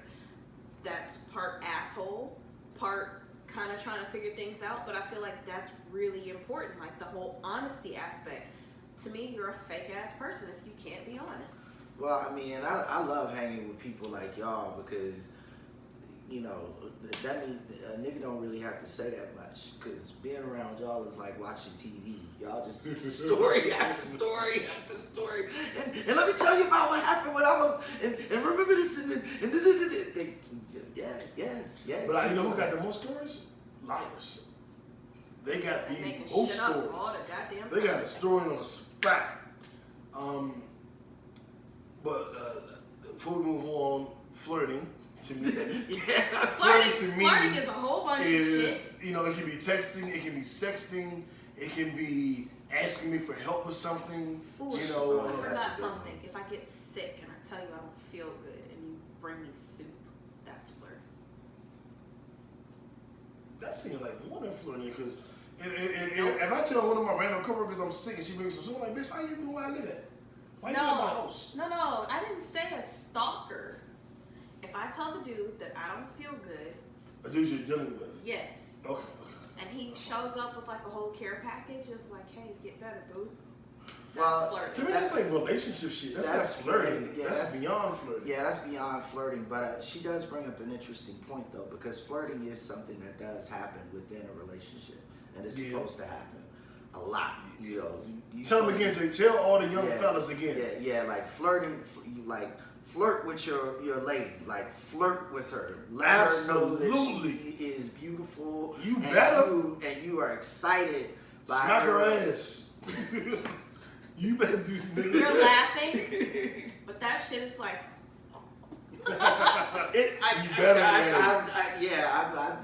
I've smacked many a girlfriend's ass. Now make sure she, y'all cool. Yeah. Don't be Jason Mitchell and smacking random ass. right, don't Make sure it's, Don't be smacking Smack ass your on the street. coworker. y'all on a certain level. Yeah. Yeah. But yeah, you gotta let your lady know I that mean, she that's is the something reason special. girls are taking damn pole dancing classes now. So Yeah. they might turn up with their damn boyfriends. and Yeah, shit, you so. goddamn right. And that is a wonderful thing. Private lap dances in the context of a relationship are wonderful things. Yeah, I'll tip you. Yeah. We don't need the dick tip. We want the cash money. We still. Well, that's what I mean. I mean, you I'm get gonna all tip of that. All of that. I'm gonna get you get all of that. All of that. Yeah. Cash tip, dick tip, wing tip, Well, I had to Tongue make sure tip, you tongue understood. tip, Finger tip. We finger still, tip. we still want the damn money. T.I. We tip, like the King of the strippers. South. You get all the tips. Lord Fuck that. have mercy. I do like flirting. My flirt is aggressive. It's playful and aggressive. So I'll play with you, but I'm gonna say, you can't be I can't flirt with an innocent girl. Oh my God, don't do anything. Because my flirting is gonna be playful. It's gonna be funny, but it's gonna be very sexual, heavy sexual overtones. It doesn't always have to be that way, but that's a part of my flirting. That and just showing I give a fuck. I think it's part of my flirting. I'm gonna check on you. You gonna know that I care. I was taught in sales that people don't care what you know until they know that you care. So you gonna know how I feel. You gonna know that I care, and you gonna know that I'm gonna put my dick in you. And that's my level of flirting. Well, jeez. That's my level. I'm not everybody, but that is new. That's my flirting. And So you had to deal with him as a friend for how many years now? 30. it hasn't been that hard, JB. Okay, maybe it has. How hard has it really? How difficult has it really been? How difficult has these 30? That's gonna be a whole show segment. Like that could be a segment. But as difficult as it has been, he has been right by my side. Ain't Mr. Keeping fucking your ass beats. out of damn trouble. So Goddamn right. I've been keeping him out of trouble too. Fact check. Goddamn right. No, goddamn right. We We keep each other out of trouble, guys. Goddamn right. Absolutely. Absolutely. How were Netflix and chill? Do you want to add anything else, JB? Let's keep it moving. Our Netflix and chill is the Game of Thrones finale. Trash, in my opinion. All I have seen are complaints, and I hate this. There is actually a petition going around right now to rewrite this whole season, not even just an episode, the whole season. Like, there were Starbucks cups and water bottles. It was bad. And like random shit throughout the whole entire, like, this feels like it was, oh shit, I'm tired of doing this. We gotta finish this shit up. Let's wrap it up. Wrap it up. Write something. It was bad. It was just. I feel like they filmed everything in a whole weekend. And just to give you guys a quick aside, we're perfectly on schedule. You know, we started late. Yeah. But from the time we started, we are perfectly on schedule. Just want to put it out there. So back to bashing Game of Thrones. Yeah, it was some trash. Like, you know, everyone was like, the whole season is horrible. There was a problem. Let's expose it all. Let's expose it. It's over now. You ain't seen it now. Too fucking bad for you. Yeah, that's real. Spoiler alert, bitches. Yeah, we about to spoil all this shit. Should we just get ready for the next So episode? breaking it down, the first two. Season of something, anything. We'll get into that because I got some shows for us to watch. But Indeed. Let's get back to bashing Game of Thrones. First two episodes were trash because they were basically like curtain calls, like motherfuckers sitting around talking about the last 7 seasons. Really, like, I don't want to hear that shit. It was really quick. And there were curtain calls that didn't include everybody. Yeah. There's still characters we don't know what happened to them. Yeah. Like remember the girls that had the little island of Dorne, and then they kissed Cersei and Jaime's daughter, and she died, and they had them chained in the basement. They killed all of them but one. What happened to her? We don't know. You're right. She disappeared with the Starbucks cup. Right. She was inside the Starbucks cup. Gone. Flirting with somebody. Listen to DJ Khaled. Right. So then you get the Night King battle, and this is supposed to be the big battle. Whole fucking thing was pitch black dark. You couldn't see shit. My TV is still on 80% brightness. Right. Because I need to take it down. Right. Look at my blank screen. That's bright as fuck. Yeah. It's just still so we bright. could watch that episode. Just to watch that one episode. Still couldn't see. I want to know what the budget was for the final season, and like it was this multi-millions. But if it was multi-millions, why was the whole everything so fucked up? Because they Who didn't the spend hell the was money setting on the the setup? writing. They didn't spend the money don't on the know. writing. Who was setting the setup that the fact that there was a fucking Starbucks cup on the table or a water bottle I behind almost feet? think they did that on purpose. Just for the social media backlash. You know how they make a But living there's been a petition since like the 3rd episode. But you know how they make a living off of enraging black people? So I don't remember I the don't think Starbucks cup it was thing. black people that. Well, I'm saying, but you know how they make a living off of. I understand what you're saying. They make a living. But I think People the make a black living people off were of more enraging us and getting us in our feelings about shit. I think that is a new marketing tactic. Break How do down we the Starbucks piss thing people though, off? because I don't remember The this. Starbucks cup was sitting on the There was a on a Starbucks wooden cup table, like it wasn't in the middle of one of the scenes. in the middle of something like Like they behind a forgot to bunch of move stuff. it. No, it was on a regular ass table Wow. during the middle of one of the scenes, and it was just sitting there. They just forgot to It move wasn't photoshopped. It wasn't edited in. No, they And I'm left like, a I don't fucking think Starbucks they cup. forgot to move it. The actors saw it, the director saw it, the stagehand saw it, the producers saw They it, had to the have editing seen it. team saw it. Somebody saw it. Somebody had to have seen that But they because left they it. could have But they edited left that it. shit out. I think they did it on purpose. For Starbucks, controversy. Starbucks paid That's their crazy. ass Now, I $1 believe million. that. I believe that. But I don't think it was just neglect. I'm not buying that. This is a Not after multi-million-dollar. it's been on Over the TV last for 8 so years, long. at this point, this is a $1 billion enterprise. You're right. They didn't You're right. forget a Starbucks cup was You're on right. the table. That's really. Or that- do that you makes think sense. they did? I think that it's possible that they forgot, but were too lazy and too bored and said fuck it, and then it turned into a marketing idea. That's what I think happened. So I think that mistake made it all the way past the cutting room floor, and then they was like, You think it made it past the cutting room floor? Yes, I do. Yes, I do. See, I think they found out and when they could have changed it and was like, nah, let's not change it. This shit will go fucking viral. I don't think that they found out when everybody else found out was watching the episode like, oh no, we do have the Starbucks cup. Well, I mean, they watched that final cut of that episode. Somebody had to, it somebody wasn't saw like the cup. when it Well, was, somebody saw it. Somebody saw the presumably cup, every somebody single saw step the of the water. way.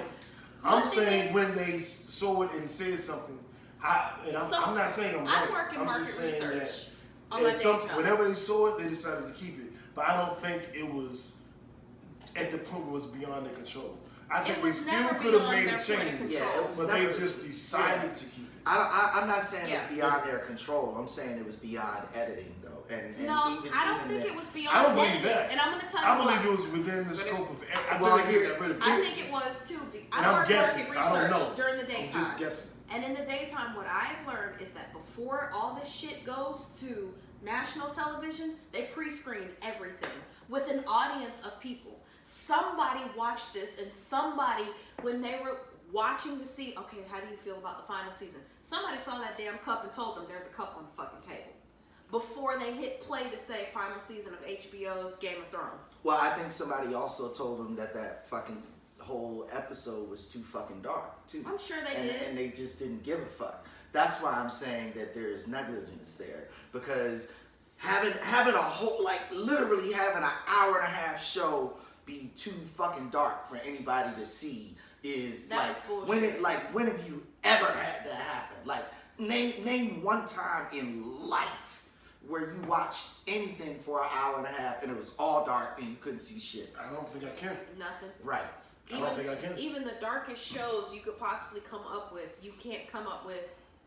I can't see. I gotta turn my brightness up to 100 because I don't know what's going on. Was it just that they got the check? Yes. Like, fuck. But remember, it took 2 years to make this season. It took 2 years from what they said. Yeah, I don't think it took them 2 years to shoot because that shit. I really don't. A lot of times they shoot, like, I know reality TV shows, it's a whole season and it takes the whole year to release it, but they film that shit in 30 days. It's 30 days of shit. That's because you was on Love and Hip Hop. No, but I was there. I was there for filming of Love and Hip Hop. Stevie J. I saw you. I was not there with Stevie J. But I know that particular show, 30 days. They film everything in 30 days and finish it up and cut and splice. They just have cameras running around. So if they do that shit in 30 days, what do you think they do with a regular TV series? They don't have all that time, especially if you think about it. Some TV shows, I don't know about Game of Thrones because I can't think of anything else I've seen the actors on. Except for, like, what's the little midget dude's name? He being shit. Sansa being on the X-Men shit. Yeah, he's in everything. She's Rogue. She's Storm. She's Rogue. She's Jean Grey. I'm sorry. So I'm wondering if maybe conflicting. Sansa a little fine ass. And shout out to Sansa one time. You little fine ass. I don't even really fuck with white girls like that. Conflicting filming times could have possibly I'll rushed do this come it. here motion for Sansa. Like, come here. Where you going? Come here. Come here. Yeah, they do. I think they rushed through the bullshit. I really do. I think it feels like it. Y'all really think they did it? Yes. I know it feels like it. It's a half-ass Why effort. would they do it? It's a half-ass effort. Why would they ruin arguably what could have been, depending on how this ended, the greatest TV show in the history of the world? Why would they mail it in? Yeah, it fell flat on their fucking. Why would they mail it in? Like, why? Why would they do that? Why would they end it? I think they did mail it in, but I'm asking you why. Because motherfuckers get lazy sometimes after they get rich. I mean, think about what television show can you say went off the air that you were just like, oh shit, it ended perfectly? Good Times. Yep. And when did that come out? In the 70s. And that's the only TV show you. The Cosby Show. Cosby Show ended, and I was not happy with that. You weren't happy with the ending? No, I wasn't, because Denise goes off to school. She doesn't come back. You got Vanessa over here doing whatever the fuck she was doing. Denise did come back. Troy don't know, but Troy's too young. No, Denise came back for like 3 seasons. and They then had they a put living. her. Let me say that Raven Simone. And that was bullshit. because she never came back for her fucking kid. She was on the show Stepdaughter with the or kid. not? She was on the show with the Not kid. like she should have Her been. and Martin. Not like she should have been. Martin, the Yes, husband I that know was in you're the talking Navy. about the Navy husband, but it was like, we gonna force this shit to make it work. No. I don't remember. I thought she was dead the whole time. I thought so too. It was a forced situation where they tried to tie it back in because they kicked her off a different world. So they brought her back to kind of make it work. I loved Olivia, little Raina Simone ass. But she was on there more than Denise was. Well, she was more popping. But that was the whole kid. Like, how do you just remove the kid and replace it with the daughter? She was with her grandparents. Step grandparents. No, real grandparents. No, because Denise was not Vanessa's, or not. Oh shit! Raven's You're right. mom's daughter. You're right. Yeah, you're right. She was not on there, so that's why I'm like, because I'm looking at like how like my kids and Ashanti kids and how they gonna be without parents. And I be like, it could be that. Marvin Gaye, what's going on? Because we don't understand what the fuck he's talking about. Hey y'all, let's move on to the next Netflix and chill jump. Cause fuck Game of Thrones, that was some fucked up shit they did. Okay, JB. So where does Game of Thrones rank in your top shows of all time, or does it not rank? It no longer ranks. It no longer ranks at all? It fell that far, yeah. Give me your top 5. That's hard because I ain't really watched TV shows like that when I was younger. Whatever you want. I mean, I gotta go with all of my DC comic shows and that type of shit now. So go for it. So the Arrow, the Flash, Legends of Tomorrow, Supergirl, Riverdale. Those are all your favorite shows? All DC comic shows? I mean, I can't really think like far back into the past, so I can tell you clearly that needs to be next week's topic of your top 5 television shows for Netflix and chill. That's what we're marking down. Mine, my favorite sitcoms are Good Times and The Fresh Prince of Bel-Air. My favorite dramas are The Wire.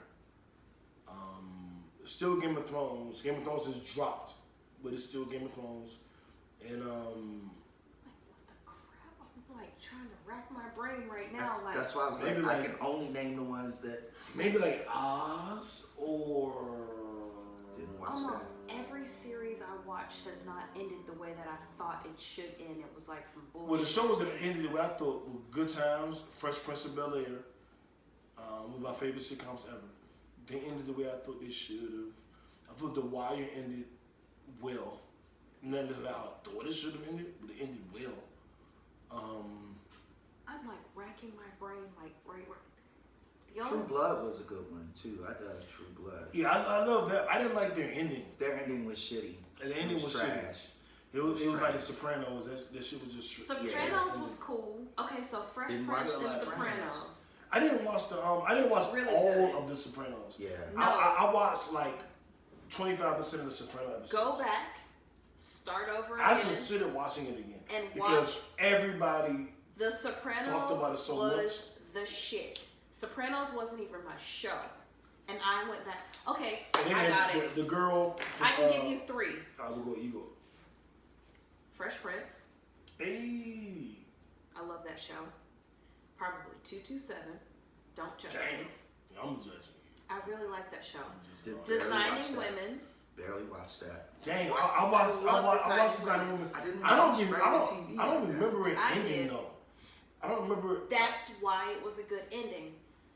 They had the gay black dudes, a bunch of white women and the gay black dudes. Yeah, and then shoot, you said something that made me think about one of the shows that I Bosom Buddies. No, joking. I like that show, but it didn't end right.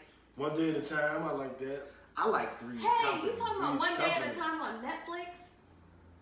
Huh? Yeah, I don't think it's on Netflix. It's not. Okay, no, we're talking about another series. One Day, the 80s series. No, with Schneider. there's they had the cigarettes rolled up in the sleeve on the There's side. a One Day at a Time on Netflix that's got a Hispanic cast, and I like that shit. That's hilarious. I wonder if it's a remake. It probably is. I think that's Probably it. is. That 70s show, I didn't like how that ended. I was sad. I watched it for a little bit. That was the shit. That It's was Ashton not a good Kutcher. one. I didn't watch that show until somebody told me it was like when they in their circle thing, they're really secretly smoking weed. I was like, huh? They were smoking weed. They were all being in a circle talking, and then they would have these weird things going on. Yeah, yes, that's what it was. It was a cipher. It was in the 70s. Right. Well, I didn't watch the show, so I didn't know. And then That I did was watch a pretty couple cool. episodes, and somebody was like, Oh, "You know it in the circle." I remember what it was. What? My ultimate. Moonlighting. No, Bruce but Willis I like that show. and Sybil I Shepherd. actually dug that show too. Didn't watch it much, but I dug love it. that show. Everybody Lost. loves Raymond. I was totally fine I've with how that probably ended. seen one episode of that. I like it at all. love that show. I don't know anything I about love that it. show. I didn't It like could have it. been great. Oh, yeah, and I'm gonna fuck you up with this one. Then one of my favorite shows You're is gonna say like gummy bears or some shit. How I Met Your Mother. I hated how that fucking ended. I didn't mind. To this day, I wanted him to get a Robin. I watched the alternate ending that they cut out and left on YouTube because I don't like how they fucking had it in on TV. Didn't watch that I show was either. pissed. I'm gonna say I this. think you would like that one, JB. You would. I mean, You would. possibly, yeah. Give it a whirl And and it's see a how 20 it goes. But it's Like, not on Netflix no more, right? It's on Hulu. It's on Hulu and we got Fire Stick, so we got all this. But I like. It's a white show, But it's funny. nigga, and you know how You I be remind white. me of Marshall. He's Marshall. I can see that. He's I Marshall. can see that. Who am I? Barney. I knew he's gonna say that shit. You're Barney and I'm Lily. I have no idea who Marshall Okay. is. Watch it. He is the nerd law school student whose family is from Wisconsin. Oh, Lord. And they're like big time Vikings fans. Oh. And he lawyers people in the group. Like he comes up with like useless facts that he's like, no. I can see you as And this Marshall. needs to be I can see me da-da-da-da. as Barney. Smee has some Ted in him. I got some Ted in me too.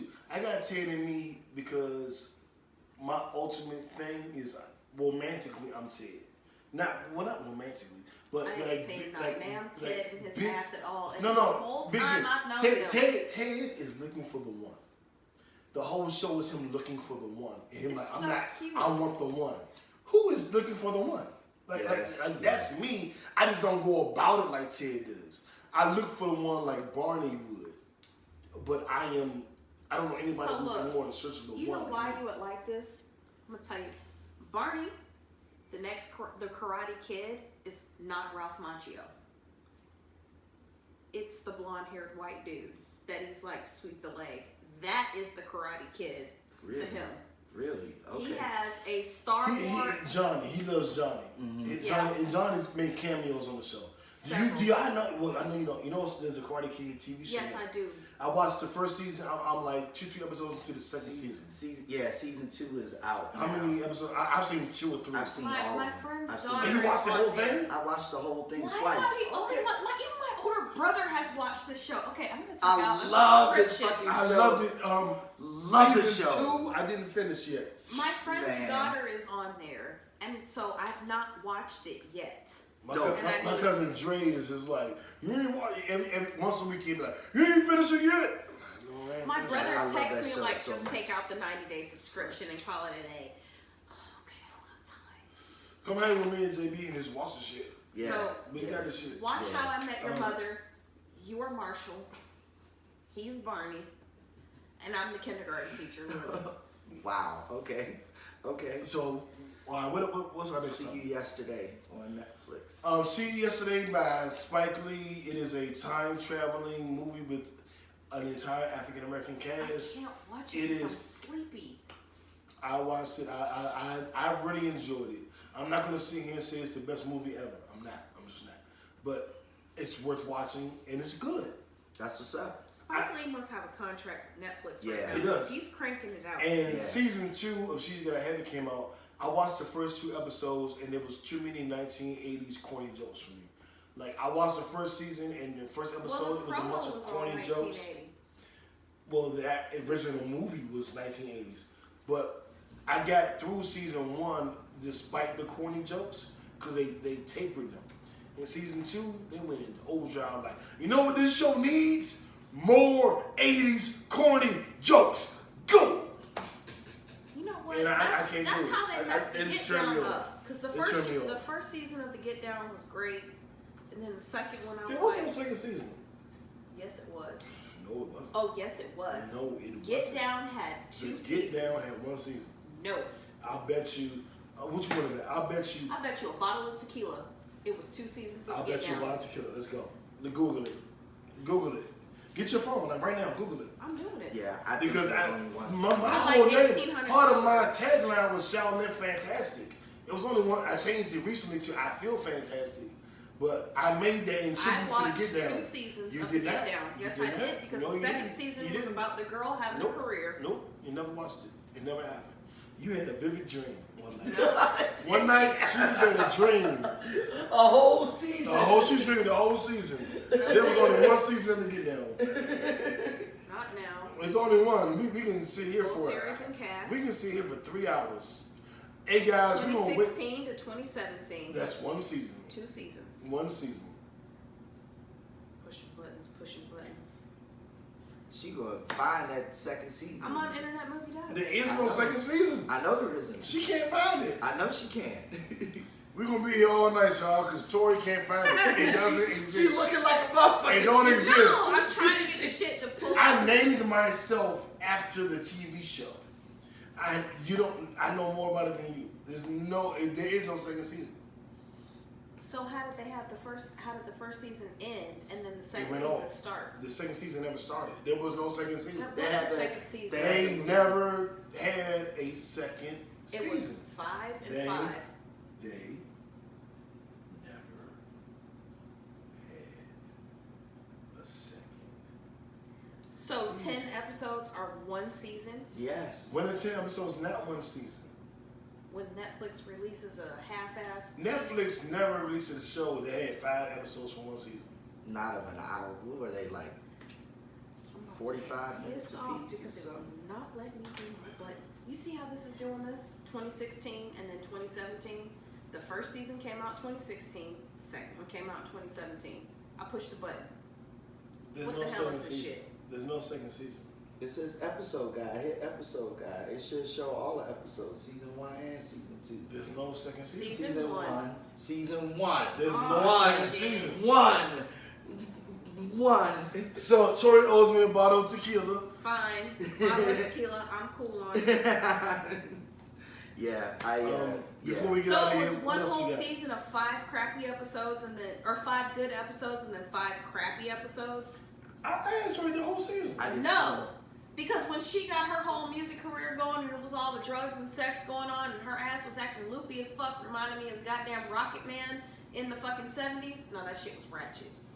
Oh. She couldn't even sing. Okay, purple hair. Eargasm, book club, sports. Yeah, what we got? Next is Eargasm. I'm about to show Which you. is He talking DJ about my hair. DJ Khaled.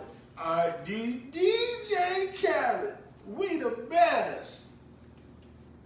What do you say? We the purest. DJ Khaled's new album, really, really good project. I like it. I've heard negative reviews. I don't know why. From who? Joe Button and them. They Really? had negative. They was like, yeah, we like When's 3 the last time- When songs. was the last time that Joe Budden had a successful music No, career? no, that's my boy. That's my boy. He's my boy. No. And what does that have to do with the price of tea in China? We're talking about somebody who What knows does anything have to do with the price of tea in China? We're I don't talking- like that quote. We are fine. What does it have to do with the price of goddamn weed in the hood? Nothing. Okay then. This nigga hadn't had a successful music career No, that's since my like boy. Don't dog him. That's my boy. 99, That's 2000. my boy. Don't dog him out. I'm gonna dog him out. How you gonna talk about? That's like talking about Dr. Dre The saying views he can't expressed by produce. Tory Grace That's- reflect Joy that's Grace, like don't saying- reflect the partner. Fuck you. I don't give a shit. I will tell Joe Budden, why are you complaining That's about my somebody's man. goddamn music? That's You my complaining man. about somebody's goddamn music and you ain't produced no successful #1 hits in goddamn since 99, 2000. I ain't say that, Joe. I did. My nigga, what up, Maul? What up? Tweet me What up, at Warren? Tory Grace. Your ass ain't had no successful music since 99, 2000. Okay, so why are you talking about somebody else's goddamn album?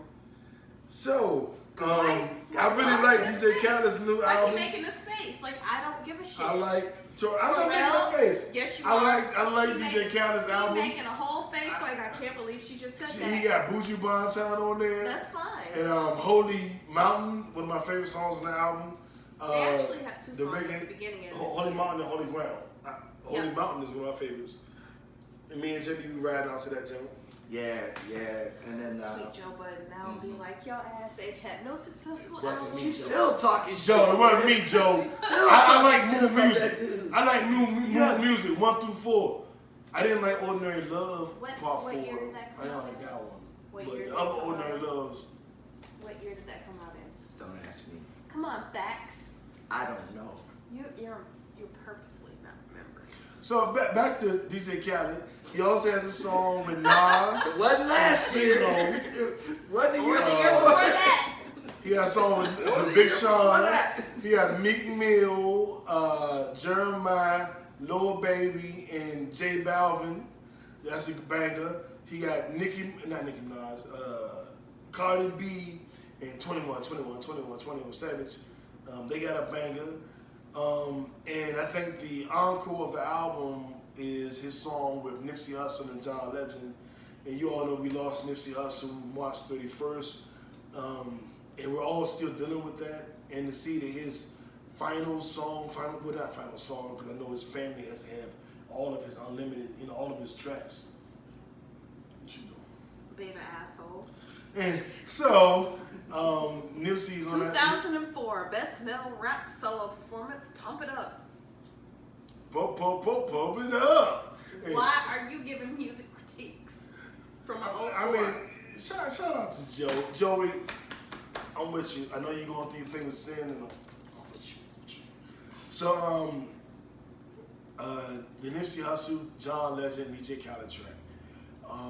It's a gospel track with a gospel choir. Yeah. And Jesus Christ. Nipsey is talking about his life, growing up with his family, and all the way from his parents, grandparents, to his parents, to him and his relationship with Lauren London, to his kids. And then he talks about LA, Crenshaw, gang life. It's chilling. And I don't mean that like in a traditional, like, it's a chilling portrayal. Like, fuck all that corporate, fantasy shit. It shit is fucking chilling. Like, to hear Nipsey and to see him in that light, in that blue, and it's almost called a higher, and it's all about getting closer to God. Yeah. It's just like, man, like, my God, man. Yeah. It make you then want to cry again. You said it was 3 days before he got shot and killed. Yeah, they filmed the video 3 days before he was killed. Yeah. The whole album, I don't know, it was a very emotional album. Let me put it that way. It was an emotional ride. It had the party hits that made you feel great. It had the inspirational jokes that made you want to, become a deacon again, and you know what I'm saying. And then it had the old reggae jokes that make you want to, buy some fresh herb and. Yeah. I enjoyed the album contrary to what other people have said. I enjoyed the videos. He did like 6-7 videos over a 3-4 day rollout, and he had no single to begin with. So the album came out, and then all these videos came out. Movie quality. Nobody knows what the single is. You don't count Maybach or Top Off the Maybach as his single. But that came out March of 2018. But that was That's the literally peak a year ago. Yeah, but sometimes it be like that with. I guess we'll call it a single, but it wasn't a single leading up to the album, though. And I like Top Off the Maybach. Most people don't like that with Jay-Z, Beyonce, and Future. It was okay. He talked about killing George Zimmerman. I like it. That was enough for me. Yeah, I mean, George Zimmerman is still walking around after he shot and killed a kid, after he beat his ex-wife with a damn fucking iPad, after, like, he's done so much shit and he's still walking this earth. Somebody actually shot at him. Yeah, I remember that. I didn't do nothing. Why you look? I didn't do nothing. Don't look. I think your iPad is in danger. Nobody look. That's all I will say. I'm pretty sure your iPad is... So, moving on. No. The album, I think it's pretty good. Ari Lennox has a wonderful album. My favorite song is My New Apartment. Lucky Day took his 2 EPs and released them as a joint album with like 2 or 3 extra songs. Excellent project. Meg Thee Stallion has a pretty good project out. And YG just dropped his new album. That's pretty dope too. I can't think of anything else new that I'm listening to outside of what you already said.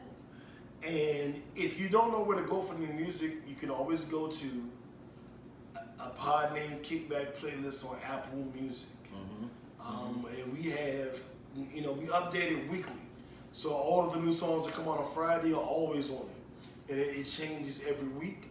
But if you don't want it to change, like Tori, because and you want to have all the songs, then we have a pod named Kickback Classic that is, 100 songs on it. My whole feelings was hurt, y'all. I went to the pool, I was laid out, had my homework ready to get going, and I'm like, wait a minute.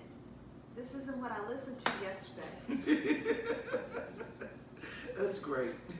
I was really legitimately upset. Like, I connected to the big ass waterproof speaker. I'm laid out. I had the whole laptop, colored pencils and pens, and I'm like, let's get to work. Wait a minute, what is this? This is not study music anymore. This is I have to re-listen to.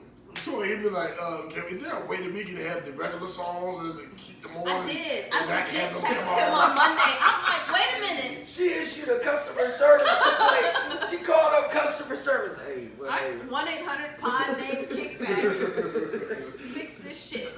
This is not what I ordered. So a pod named Kickback will be like 100 and something songs. And a pod named Kickback Classic will be 100 and something songs.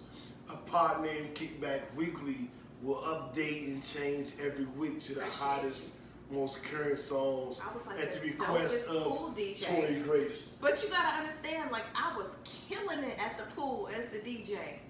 Girl, who did your playlist? Don't worry about that.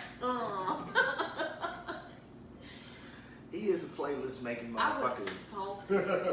I was salty You as putting fuck. together some playlists. I try, man. When I No try. Reload didn't come up on, I was like, wait. Because it was This Sonic is Meg Go. Thee Stallion. Meg was not on here the last time I listened to this. Yeah, I try to keep the most current songs on it for our viewers who want the most up-to-date shit. But there will be a totality playlist, the classic, which will have everything on it. Throw some Frank Beverly on that classic joint. Yeah, I'm going on there. Just not the Beyonce version because I already The saw. Beyonce version is on. Look, wait a minute. I did it for her. I did it for the fans. I saw that a dude was like, if you play this at the fucking barbecues this summer, you're gonna flip your salad table over. Damn!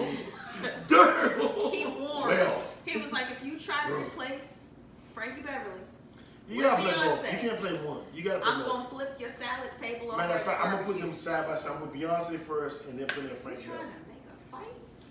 I'm trying to make a sandwich. Have one to open the barbecue and one to close it. Do your sandwich. 2 pieces of bread. Okay. All right. And next we have book club. And we get through this quick. The Not 4 read this agreements. chapter. What the hell was the 3rd agreement? She just said she didn't read it, and I forgot. It I was read the book along. being impeccable to where don't take anything personally. It was the one that I said I'm good at. What the hell I said I was good at? Clearly, you're not good at it. We just talked about. You were just talking about this shit on Facebook the other day. He too. just, but he just said it like the an one I'm hour good ago. At, don't make any assumptions.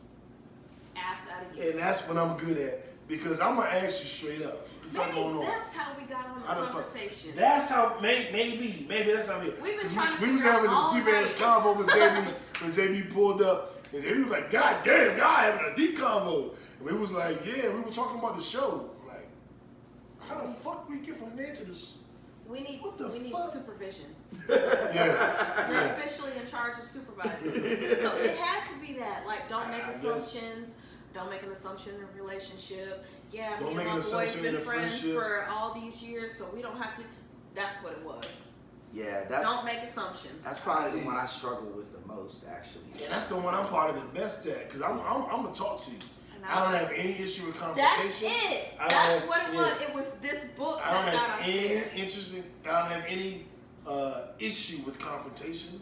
I don't have any issue with calling That's you how out. we got here. I don't have any issue with asking a question. I don't have any issue with admitting my bullshit. So I don't make any assumptions because I'm just gonna come to you. Hey, the fuck was that? And you know, my personality, I might yell at you when you tell me what it was, but I'm still gonna ask you what it was. I'm not gonna guess what it was. That's shit, I nigga make that move. It was this. I'm like, nigga, what was that move? And then if you don't tell me, I'll be like, it looked like this. Yeah. But I'm gonna say something. I mean, it's a big one too, and it's an important one because, especially in the business world, it can lead you in the exact, absolute, totally wrong direction, and you can wind up fucking that money up, literally, by making those kinds of assumptions. Even in relationships. Mm-hmm. Yeah, that's why I'm never forgiving when me and a woman don't see eye to eye. Cause I'm like, bitch, I didn't make no assumption. I told you what it was, and I asked you what it was. So you can't come to me now like, well, it was really this. I asked you because I didn't make an assumption. See, I told you. I will usually tell you, this is how I'm feeling about a particular situation, and if you don't make it clear to me, yeah, I'm positive this is how we got into that conversation. If you don't make it clear to me that this is what it is, and I've asked you already, and the feeling that I get, it's still what I thought it was in the first place, fuck it. I don't care anymore. I'm done. Get me out of it. I don't want to be there anymore. It's too much of a headache. Like, I'm 36. I'm legit almost 40. I'm glad y'all hit 40 before me, so y'all can go ahead and tell me, like, what is the entrance into 40 like? Because I don't have the patience for it. Like, I'm 36 years old. Like, my biological clock is ticking. I might want to have one or two more kids. Probably just one. That is like the freakiest shit ever. What? A clock ticking. He like making the biological clock tick. I didn't make it. Make a woman. That's how you make a woman spaz. Go ahead and tell her damn clock's ticking. Yeah, My co-host ain't shit. Let me get out the way. Making me spaz out. Thanks a lot. I feel like who wants to have a kid? You sending out texts? Damn. That'd be a hell of a text, boy. Yeah, you be like, let's have a kid. My clock is ticking. Let's have a baby. Block. Block. Yo. My phone off. I have no reception in the earth. Yeah. No weird. Text messages have been interrupted by. Right. Yeah. Well, I guess that was the third agreement. Make no assumptions. So the ass three out of of us you and agree, option. don't make a woman spaz about her biological clock. Thank you in advance. Just don't make no assumptions. Had a tough conversation, man. Yeah. Like, just have it. Because assuming makes an ass out of you and umption. He's my nerd. Yeah. I told him that earlier. Make no assumptions. It's better to know. It's better to ask and know than never ask and find out later. So you gonna talk about Lois's husband today? Lois. Yeah, from Family Guy. Peter? No, Steph. Steph. Oh! You call her Lois? Y'all leave out Aisha Curry alone. I would not turn down a threesome with Aisha and Ashanti. Lord have mercy. She wouldn't do that because Steph's not involved. Oh, yeah. Anyway, so our sports topic this evening, wrapping it up, is where does Steph rank in the league now and all time on the point guards list? Now he's the best point guard in the league. I mean, he has to be. In my opinion. I would agree. He's two-time MVP. No other point guard in the league has that. That's currently playing. He has 3 championships. No other point guard in the league has that. He is the greatest shooter of all time. No other point guard in the league can say that. and his team has gone to 5 straight NBA Finals. But no other point guard in the league can say that. So as of right now, he's the best point guard in the league. And JB, I'm gonna challenge you, and I'm not gonna make a declarative statement, but I'm gonna ask you a question that challenges you.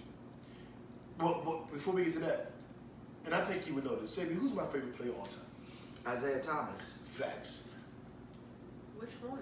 The first one. The first one. The Detroit Pistons. Had to ask. Yeah.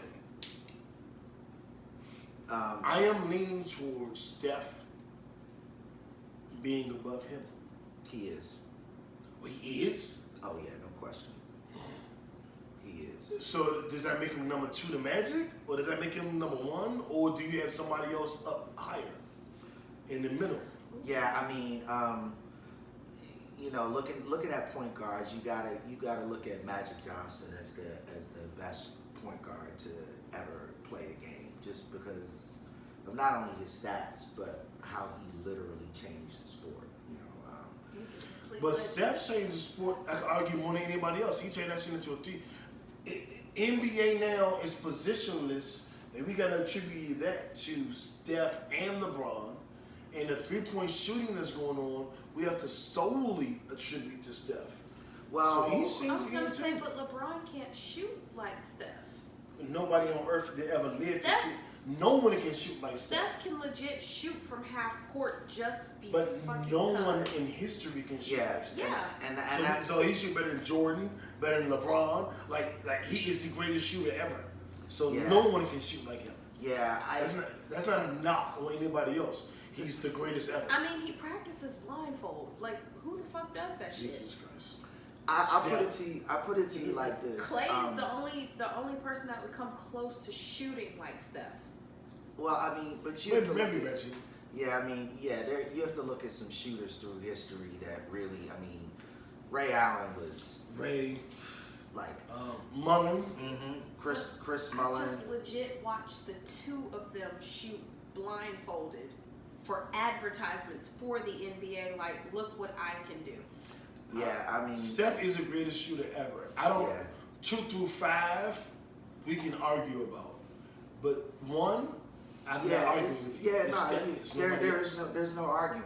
There's no arguing that he's the greatest shooter of all time. Greatest point guard though is a little different because there are just so many other aspects there.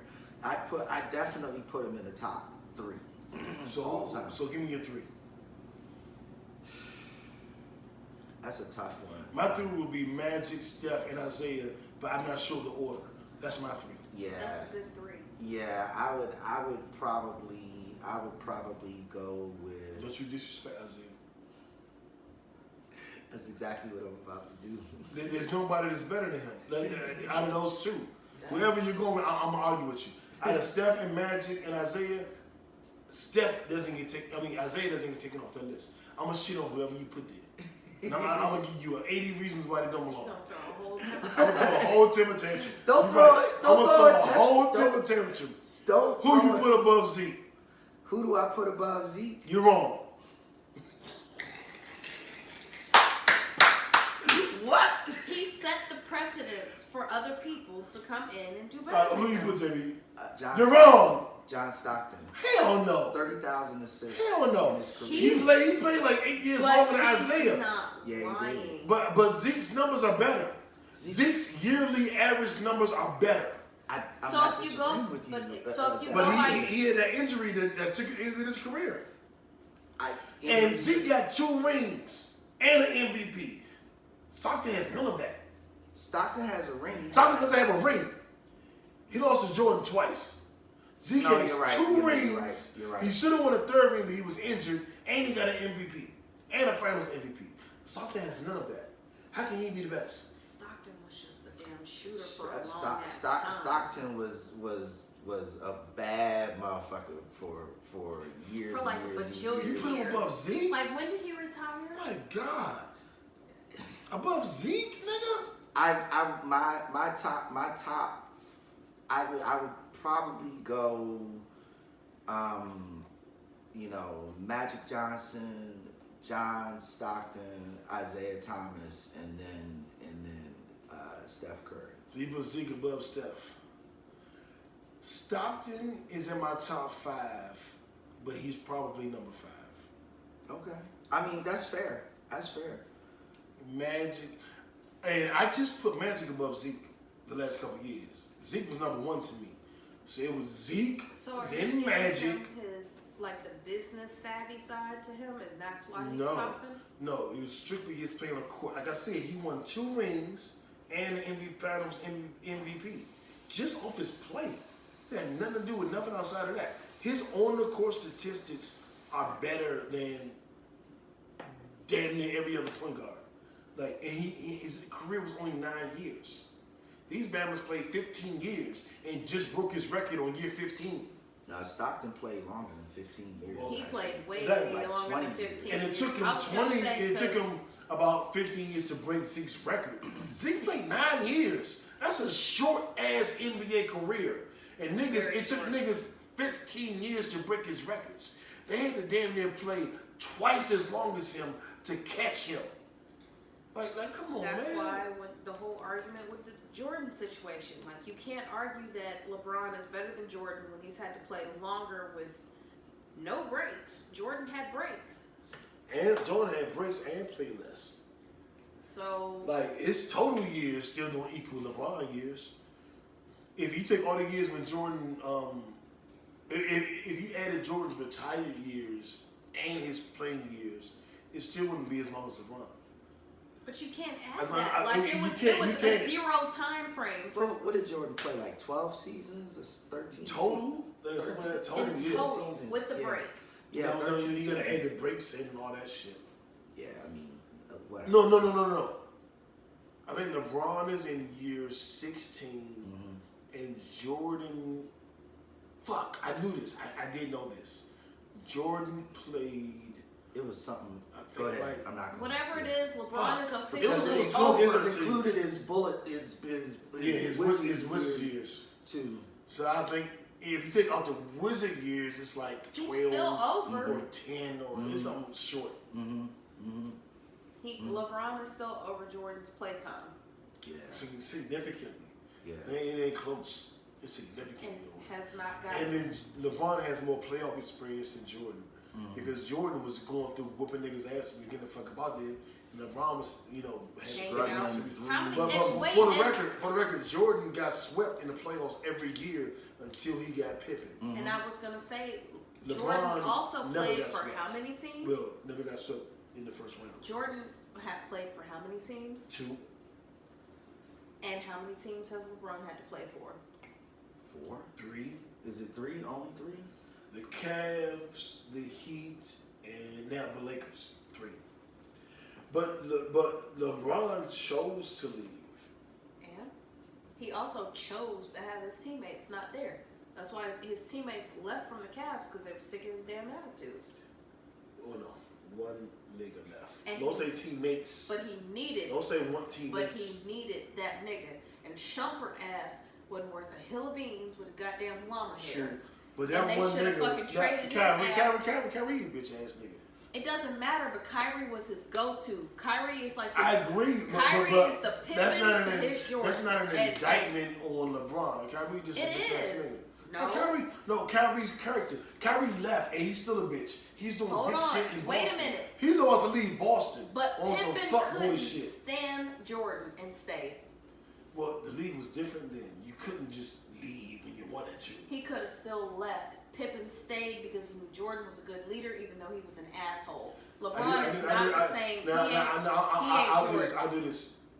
LeBron ain't Jordan, but I don't blame you for Kyrie. I think you're wrong for that. I think he should have Kyrie been a able to bitch. have a Kyrie, business no, conversation I disagree with with you. them I the same disagree way with you. Jordan had You with can't have Pippen. conversations with bitch ass niggas.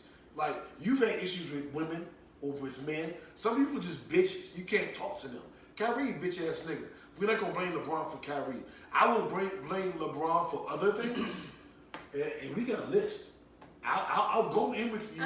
We can dog LeBron out for an hour. Not on this show. Y'all killing me.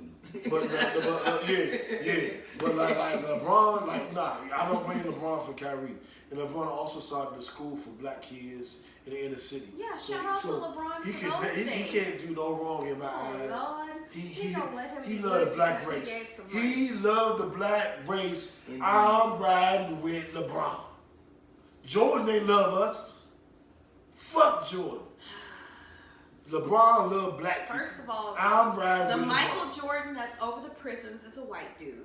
I didn't say that was the same. I didn't bring that up. I didn't bring that up. Jordan's whole staff for his shoe is all black, and people never give credit to that. Well, one, I don't believe that's true. And two, JB got pissed. And three, He gonna report it? Jordan said, I don't talk, I won't speak on politics because Republicans back in the shoes too. So Michael Jordan made a conscious decision to not stand with black people. But he's secretly funding shit on a regular basis. But I will say this: the last 3 years, Michael Jordan has stepped up and has spoken out for black issues.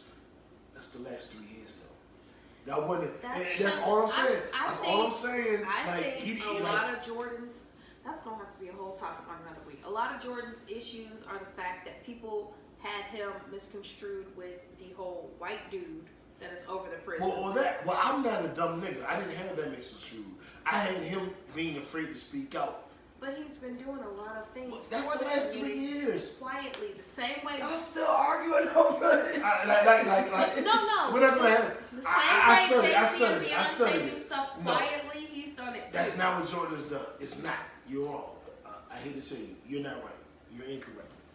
I have studied that motherfucker. You talking about what money Jordan is giving or whatever? Yeah, what Throughout his whole career, quietly. as Nah, opposed no to lie. No. throughout what he's done the last 3 years. No. The last 3 years, he Yeah. stepped up. Yeah. His career, he Nothing. did not. Nothing. And that's a fact. Yeah, he did And I'm nothing. not answering. During his career. I'm not yes. answering the question.